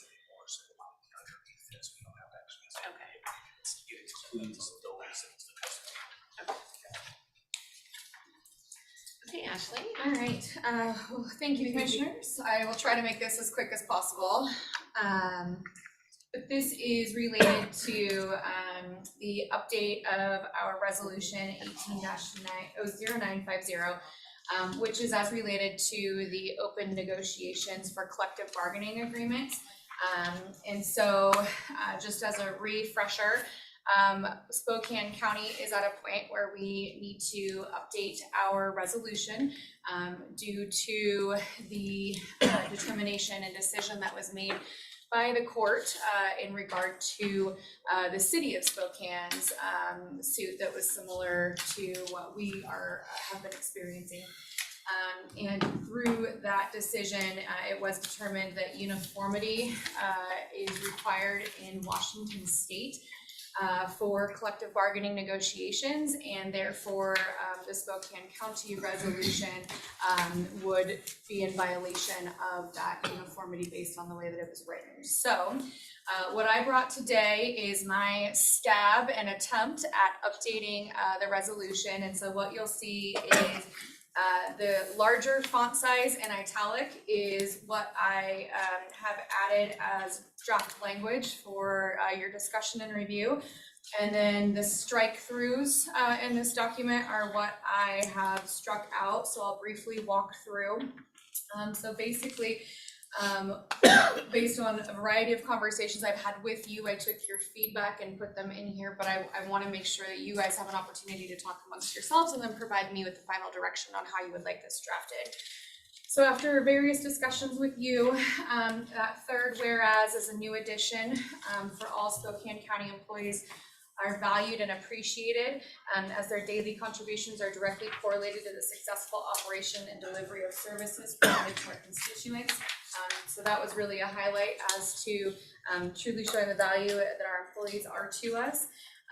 Going to the top of page 2, I struck language specific to OPMA around the prohibiting of local governments from collective bargaining negotiations. Technically that is still valid, but I moved it to another section that makes a bit more sense. So my recommended amendment here is, again, just to the discussion of we do strive for a transparent communication with our employees and our constituents. And then in the next line item, as related to that, adding language in for those parties who are mutually willing to negotiate in a collective bargaining agreement public to do so, as the OPMA does not prohibit local governments from conducting collective bargaining negotiations in a more transparent way than required by the state. So that's where I moved that language, but again, it would have to be by mutual decision. It could not be required as a precondition bargaining on a non-permissive subject. And then in the next line item, again, just discussing the ensuring of all of our employees are afforded transparency, respect, and appreciation, that we would negotiate all of our contracts in good faith as pursuant to Chapter 4156.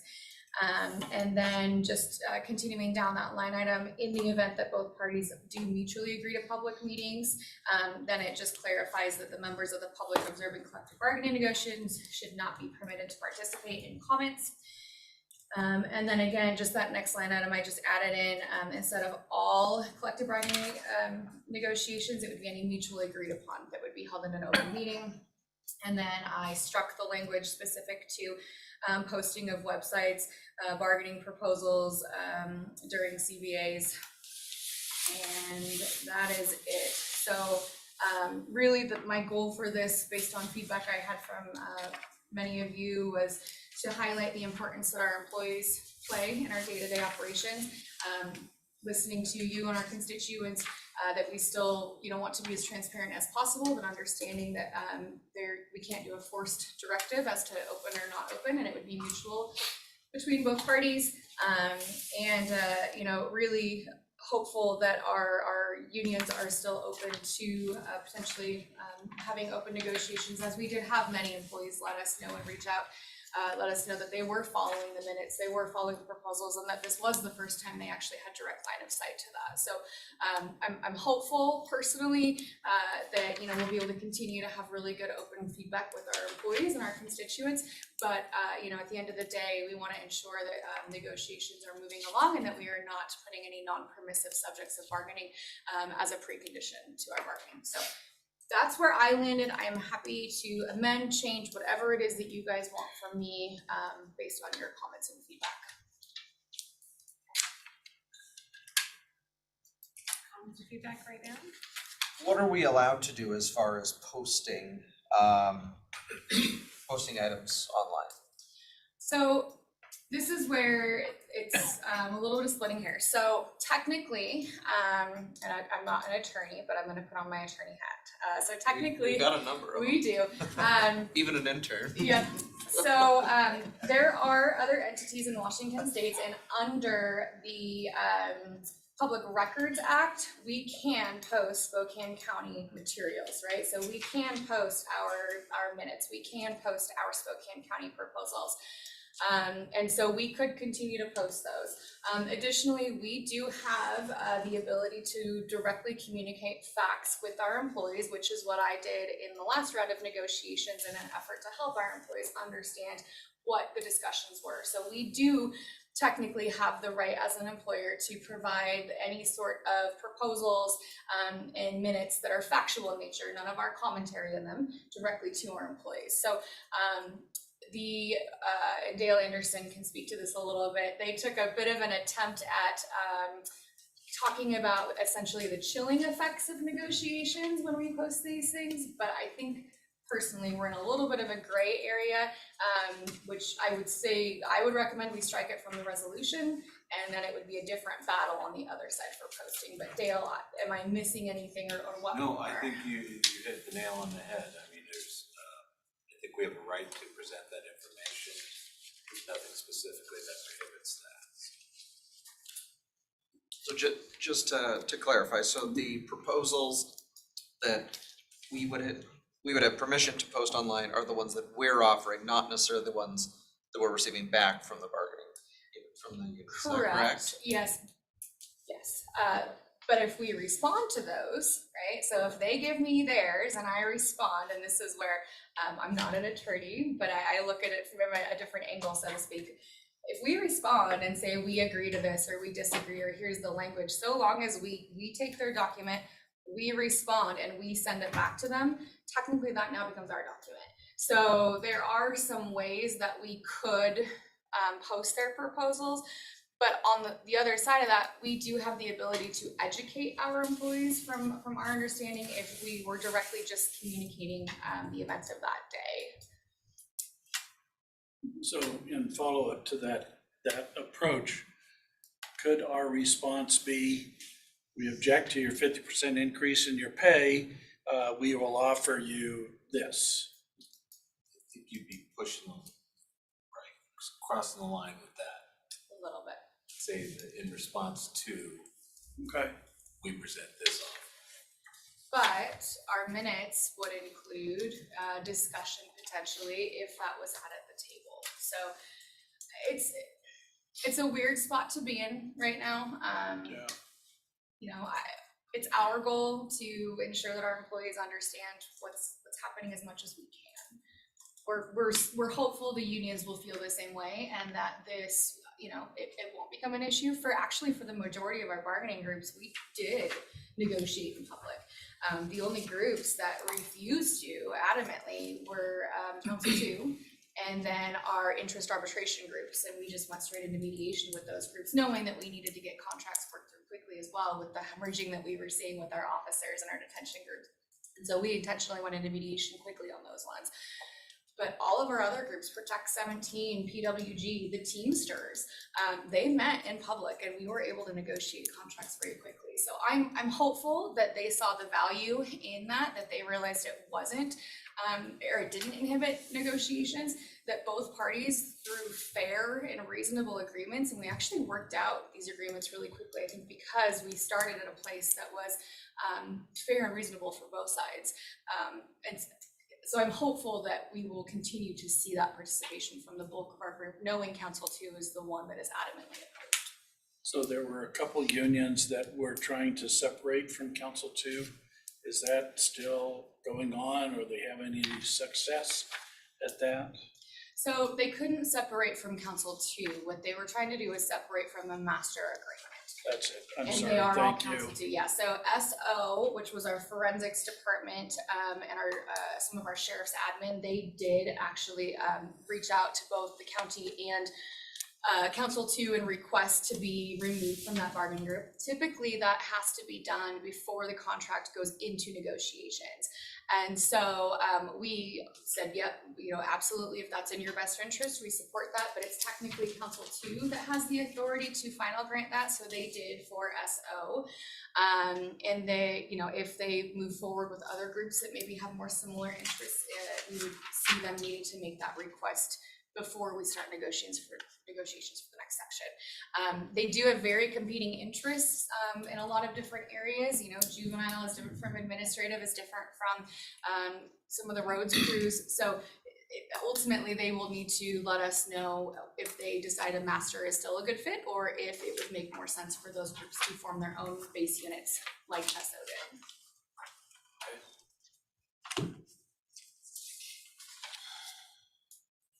So do you have this is queued up on?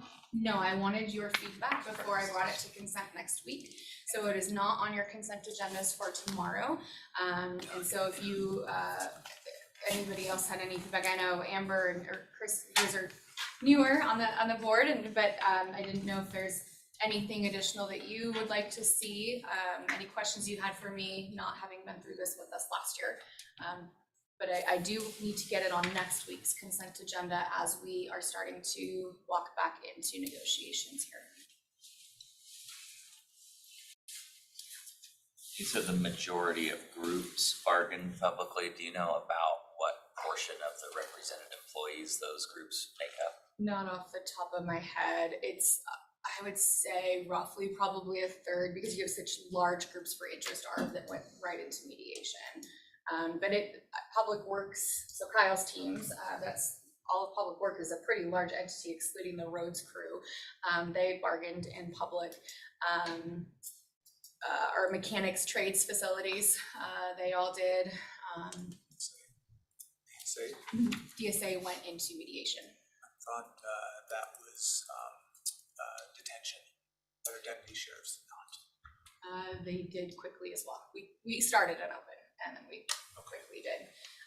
Mental health it was kind of the middle ground that we fell to, which is a Council 2 group. So those represented by Natalie in Council 2, we negotiated, but just didn't do it publicly. We still posted minutes and things like that though, but that was, and didn't record. So we kind of made a concession, so to speak, to the amendment that was approved by the three of you. And so we did not need to move to mediation with that group. We were able to get through without. So, and that is 1553S that Natalie helps with. So it was kind of a mixed bag this last year to do the best that we could to get all of these contracts over the finish line.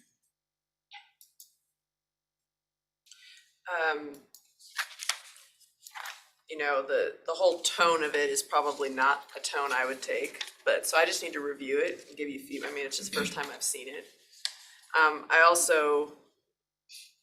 I would say page 2, the issue around if both parties mutually agree to public meetings, members of the public shall not be permitted to participate in or comment. That would be something you'd have to agree to with the bargaining group, I would think. So I just want to make sure we're not putting language in here. What do you mean? Well, that would be part of the agreement with the bargaining group about an open session, right? Well, the public can't participate in a negotiation. That's what it's just laying out if both parties agree to negotiate in public, the people sitting along the wall that are just there to watch, or the media, for example, can't throw in their thoughts from the, from the audience. That's what that's saying. We do that with our other meetings as well, so. That's since- outlined in state bargaining law. Well, I think that was a part of one of the court rulings, was that only members of the two sides of the bargaining could bargain. You can't have an outside third party chiming in. So that's essentially what that is stating. Okay, but I thought the court ruling was that that is still, even having a meeting is a decision of the, both sides of the bargaining table, right? But it Anyway, it says just, yeah, it just seems like if that's already in state law, do you wanna reference the state law there, or you reference state law in every other part, be it resolved? Thank you, I hear what you're saying, and I will figure that one out. Does did the court decision specifically talk about the mutually willing aspect, that it doesn't address that? It does not.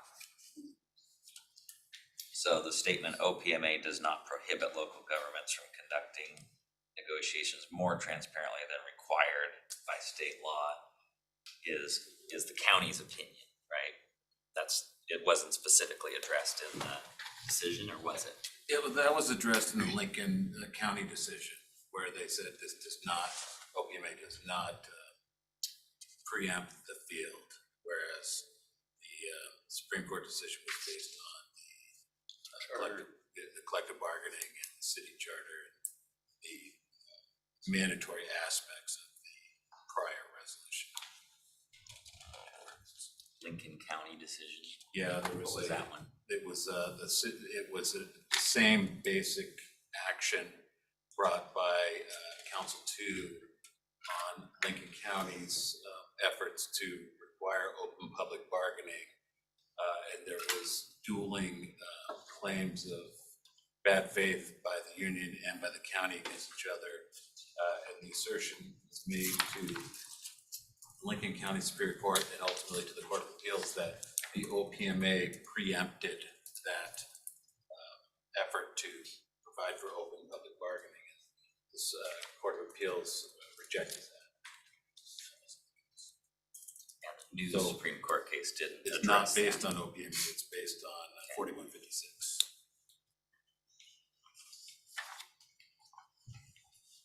I'm probably gonna need a briefing to understand some of the background and the, like you're saying, these two different court rulings and how they get resolved and how we are referencing them. So I'll get that scheduled, Dale, and I'll make sure that Josh Crow, I don't know if you guys have met him yet, but he, as our labor negotiations manager, is included in that as well, so that you can meet him and chat with him about this also. I would enjoy that as well.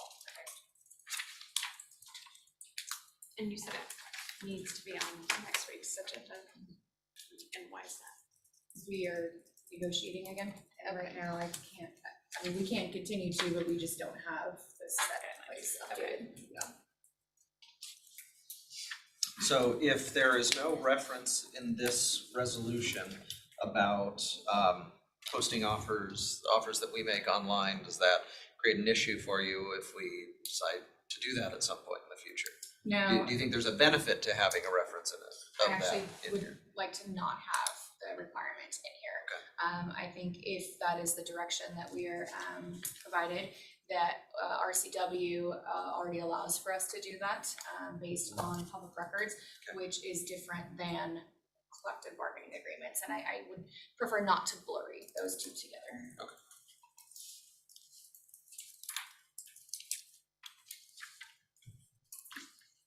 Thank you. So then you'll work with two new commissioners to refund and. I think, yeah, my first blush, I understand what we're trying to do, so. I guess if there's any.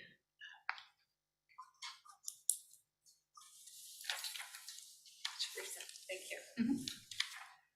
Okay, so then that is now going to take us to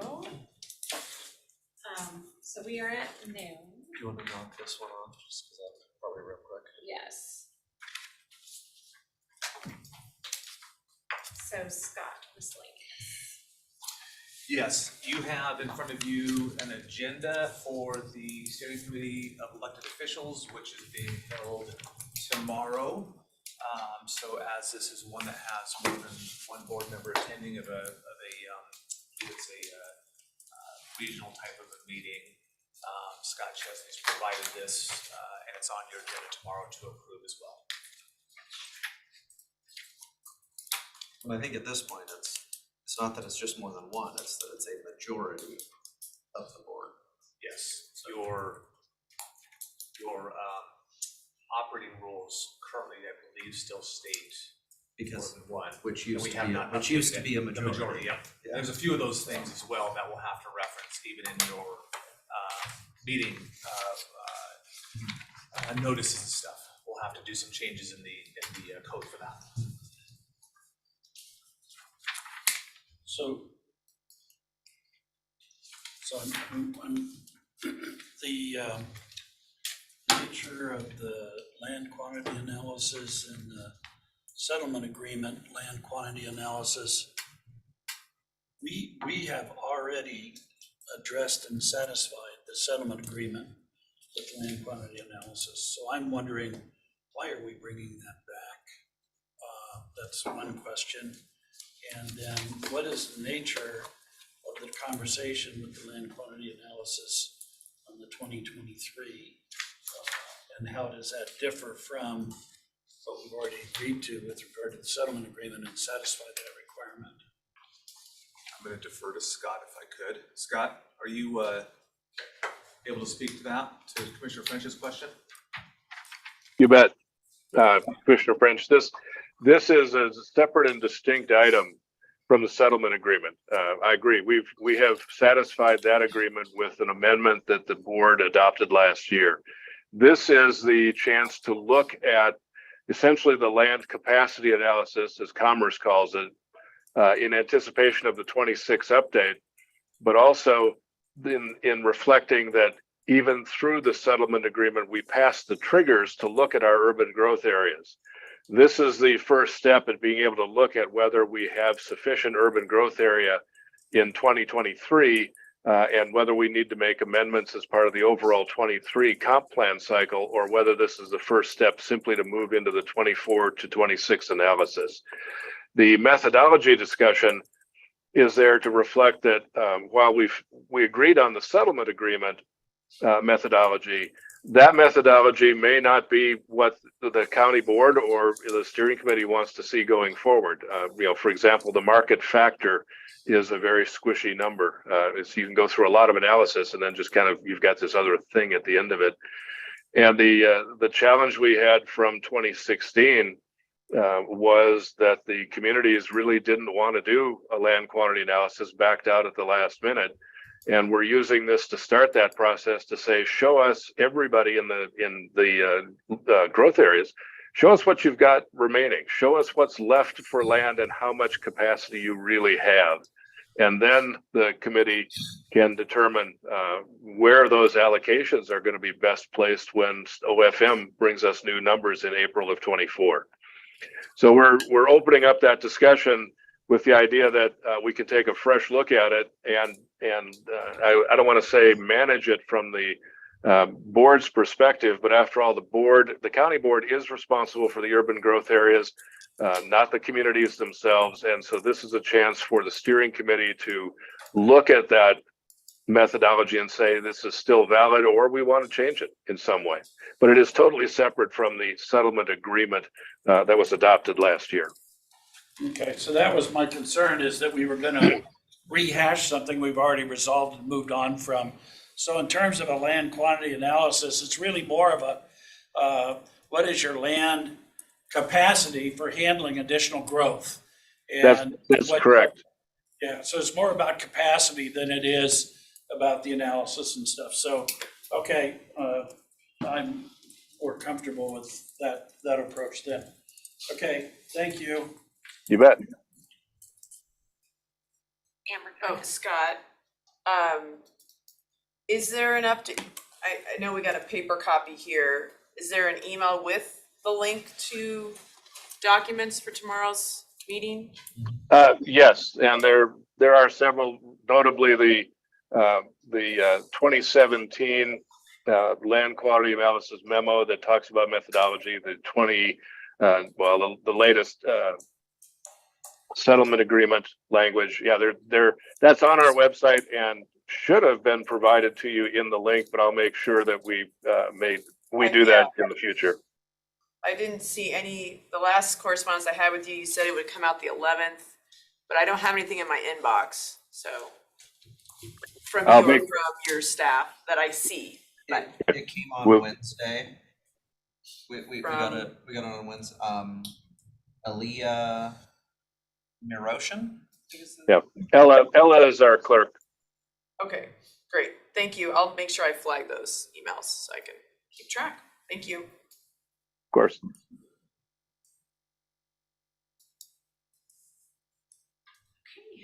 Any other miscellaneous items? I guess if Scott brings up, do we want to amend the resolution we have that states majority rather than using a numerical value since our numerical values have changed? Yeah, if that's the direction, we can, I can have Mark's team start working through some of those changes in there that reflects the new composition. Don't we need a motion to adopt this agenda? That's on tomorrow's consent. I'm double checking that, Commissioner. Today's consent? We use my Today's, line. sorry, yes. Well, tomorrow's. It is not, I thought it was, I did not get it on there, so yes, we would need a motion. No, I didn't remember seeing it when I reviewed the agenda this weekend, so that's why I was curious. Madam Chair, I move to approve the January 18th agenda for the steering committee of elected officials as presented. I have a motion and a second to approve the steering committee of elected officials agenda for January 18th as presented. Any further discussion? Seeing none, then I will need to open this up to a public hearing. So anyone wishing to testify on the steering committee of elected officials agenda for January 18th? I'm now opening that. First call for anyone wishing to testify. No one. Second call for anyone wishing to testify. Use *9 or raise your hand. No one. Third call for anyone wishing to testify. Seeing no one online or no one in the room, I will close the testimony, open public testimony, and call for the question. All those in favor, please signify by saying aye. Aye. Aye. Motion passes unanimously for approval. Then that takes us, Scott, if there's no other miscellaneous items? Oh, Kyle? Want me to address, I did hear back from Rob on that PCB bill. Okay. And in essence, it's long overdue, but we're supportive of it. In essence, ongoing action to reduce these from consumer products is something we're supportive of. It may die because EPA has been reluctant to address this at the consumer product level, but in general, it's going to need a lot of support, but it's PCB reduction coming into the consumer product stream, so it's we support. Okay, so maybe next week, when we have Mike Burgess do his presentation, because he'll do it once a week, maybe have Rob make sure he's here to address any. Chris, he's got another briefing scheduled for next week as well. Okay.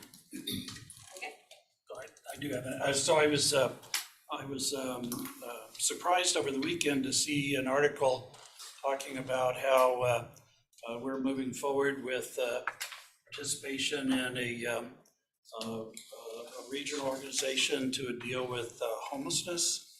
And the article indicated that Commissioner Waldrop and Cooney were the lead on this, and I don't remember ever having that conversation here at the board and stuff. So I guess I'm just kind of wondering what's going on.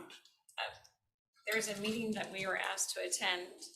We attended a meeting and we said, bring the information back to the full board. Yeah, and they haven't brought any information. It was just a discussion on what their thoughts are. And we were like, you need to develop a resolution and tell us what you actually think we're committing to, because we're not committing to anything.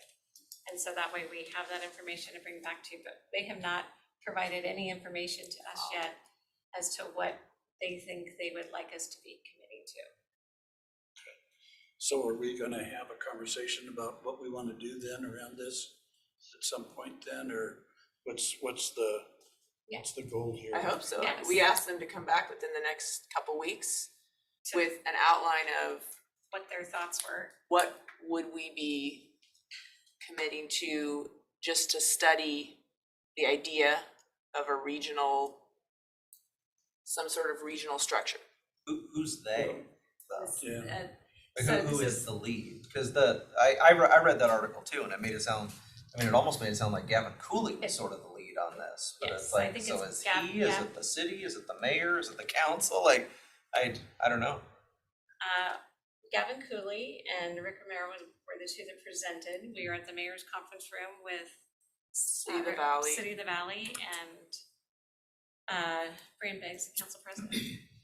So, and they're just wanting to say, can we all agree that we would like to move forward with looking into what a regional authority would be? Of which I specifically said I need something to take back to the commissioners to say, what is it you're really asking us to do? Because I don't understand what you're really asking us to do at this point in time. Were any of the providers there? No.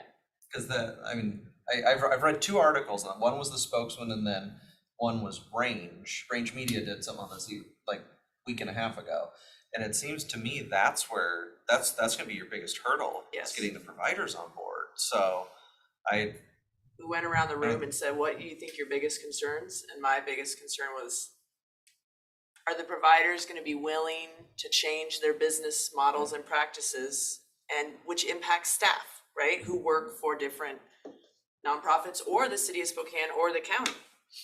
So like, it could change, people's, what they're doing currently, right? Yeah. To support the homeless in our community. So the idea was, I was just asked to come to the meeting. I went to the meeting.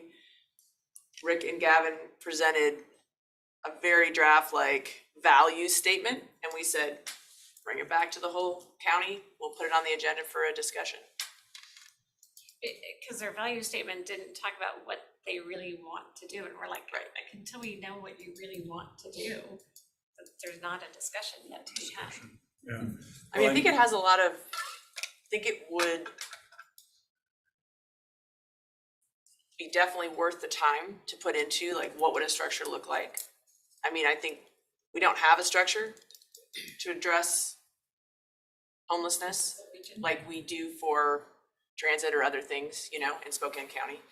So I think it's worth a conversation, although,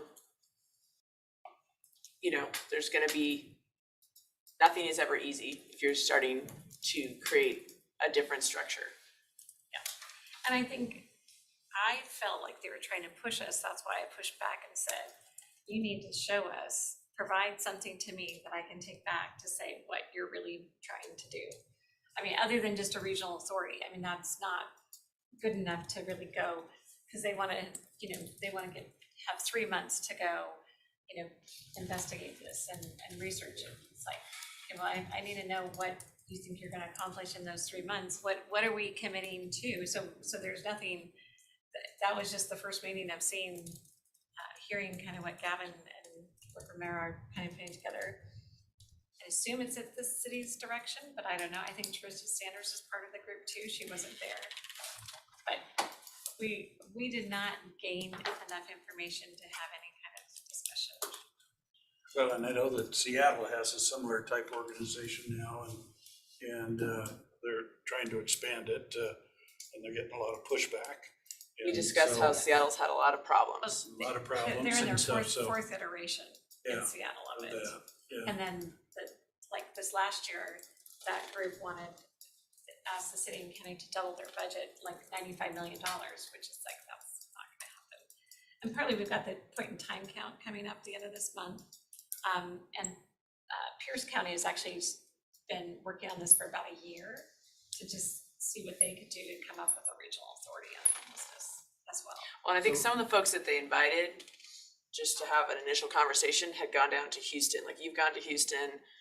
Did Pam from the City of the Yeah, Valley go down to Pam and Houston? Eric and both So gone the to idea was getting some of the input from those folks about the Houston model, and maybe if that we could bring on somebody who helped develop that model to tell us what worked and what didn't, right? So there was just, I think we'll there's- see. they're ambitious in wanting to get this. Yeah, it's not gonna happen in 3 months. Well, and even for us to all agree to it, it's not gonna happen quickly either. So, I mean, there's a lot of questions I have from Houston that people seem to talk about the really great things that happen, but not the other things that happened. And so I've got a lot of questions.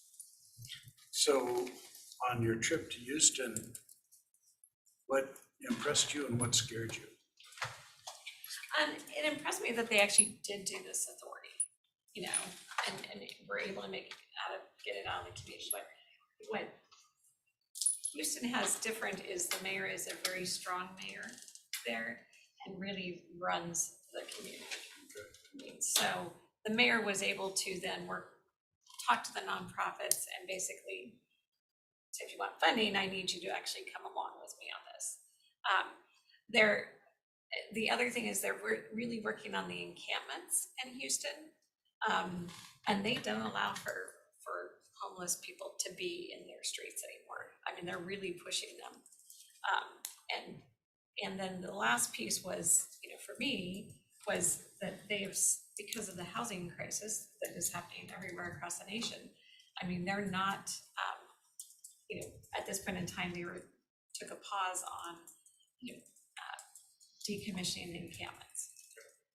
So I mean, until there's things we have to figure out as a community that every community is struggling with because of the housing crisis in all these communities, that it's gonna be hard for us to just say, we're gonna be able to move, you know, thousands of people out of homelessness when we don't have housing to do it. One of the points too is and this was news to me. I didn't know the Houston model. When I watched some of the videos and got briefed by different people over the last year, I thought it was addressing multiple types of homeless individuals and families. But it was really set up, and this is a topic that we're gonna need to get more information on, chronic homeless, which is defined as over a year not having, you know, consistent housing. And so that's the toughest population to address. So it's kind of starting with the highest fruit on the tree, you know, not the lowest hanging fruit. But the reason for that is that they are the hardest to serve and require the most wraparound services and coordination between jurisdictions. And so there was a little conversation about how might we balance, if that was the target population, you know, does that take away funding for like family homelessness and other definitions of homelessness? So anyway, those are all things that I'm hoping that we're gonna get a request from Gavin and Rick to come with some language and a presentation for us to review. Yeah, and then they'll come here and do their presentation as well. And they, like the Valley, I said, we need you to come out to the Valley. We want you to meet with the whole council. So they have some work to do. So with regard to housing, I don't know how many of you have had a chance to talk to anybody in the housing community about the city's interim ordinance for increasing density inside the city. I've talked to two prominent developers here in the community, and both of them have said it's a failed strategy because their development regulations don't allow you to actually increase density on the lot. They've restricted the amount of lot coverage to 45% of the lot area for coverage, which means, you know, over half of the property is not available for housing. And so both developers have said it's not worth pursuing because you can't make it work.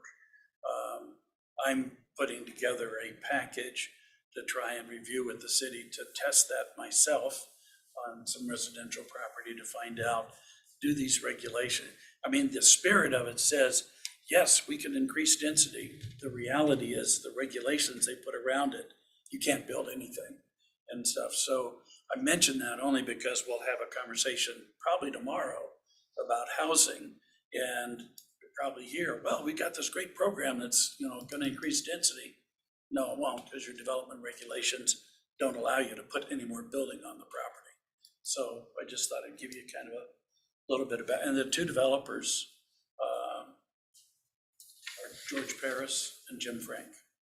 So pretty good developers. And Jim has obviously been able to maximize value on property and stuff, but even he, in the conversation I had with him over the weekend, said you just can't make it work. So anyway, for what it's worth. What were you saying about tomorrow? What's going on? You said we might have a conversation tomorrow about housing. On the steering committee of elected officials. Got it. Okay. So as you start to identify how much growth each one of the cities can assume that they can take advantage of, you know, part of that is, you know, the city in 2001 said we can add 54,000 people. You know, we're 21 years later and they're just barely over half of that. So it impacts, if they're not addressing housing there, and we got to do it at the county, where do we put it? So that's what drives that conversation. I'd be happy to reach back out and find out when we can get a briefing on whatever this regional thing might look like, or a time frame. But I mean, I just wanted to say Commissioner CUNY was very clear at the meeting that she and I were just invited to come and learn and listen, but anything that was gonna be proposed, even for just discussion, would need to come back to the full board. And so that was and the City of the Valley manager was there and said, yes, I need you to come out and meet with all of my council members, you know, to learn about what this would mean. But again, really, it was just getting the conversation started. Like, that was the intent, is over the next couple of months, just getting a conversation started about what a structure could look like, but with no commitment. They're a little more aggressive on their timeline. They would like to have everyone committed to what a 3-month study would be by early February. You were very good about saying, yeah, there's a couple more steps before that. Whether they listen or not, I said it.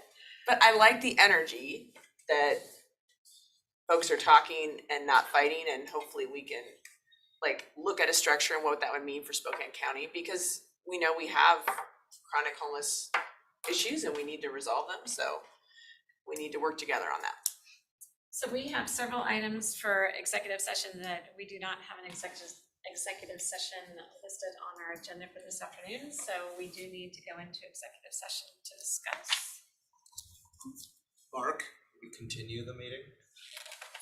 Do it? It's entirely up to you, commissioners. Do you want to pick it up this afternoon, or I'm good with whatever you want to do. Just get through it. What's the time frame you're thinking right now? How many items? Half hour. Mark, you had 3 items for pending and potential, correct? I did, yes. 35 minutes total. I said we have someone here to I brief know. us, so. I'll keep it brief. Yes, I know John Knowles was here, Sheriff Knowles was here earlier, but I know he had to leave, so. I think, under the time constraint, do we want to cut all these in half and basically just say, the sheriff's will be 5 minutes, the Kalispell will be 5 minutes, and the other will be 5 minutes? We're good till 2. Sure. Whatever you think, and I guess if we extend, then we extend. I'm fine with that too. Okay, so can you list what we're doing and? Thank you. Yes, this is under pending and potential litigation regarding Camp Hope, Kalispell Tribe, and the ACLU. Present in will be the Board of County Commissioners, anybody regarding risk, Dale Anderson and myself, and Casey Evans, and also a representative from the sheriff's office. And, Okay, and you anticipate how long each? 5 minutes, 7 minutes on Camp Hope, 5 minutes on Kalispell, 5 minutes on ACLU. And I would anticipate action on the final one. Okay, so we will come out to take action. I would anticipate that, yes. So I may say, okay, so 7 minutes, so 17 minutes is what you think our executive session will take? Yes. Casey, sorry. This is Casey Evans. I will not be present for the Kalispell matter because I have a conflict. Okay. And I can speak for Casey, so we can keep that down to a crisp 5 minutes. Just kidding, Casey. I'm kind of feeling like Camp Hope will be 10 minutes and then 5, so we're 20 minutes total. Okay. Yes. Mark? Yes. Is there anyone from the executive team you need except other than myself? I don't think so, unless there's someone from Risk you want in there. Oh, yeah, Ashley. Okay. Ashley Cameron. Okay. So we're going to go into executive session for 10 minutes regarding potential litigation on Camp Hope, on Kalispell Track for 5 minutes, and ACLU for 5 minutes, for a total of 20 minutes. We do anticipate coming out and taking action. Right. Okay, it is now at 12:25, and so we'll be back at 12:45. Sparter is going to be here for the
Thank you. We did extend our executive session for 20 minutes. It took us just a couple of minutes to get back into our regular session. There is no action that's going to be taken, so we will now adjourn for the morning, or early afternoon,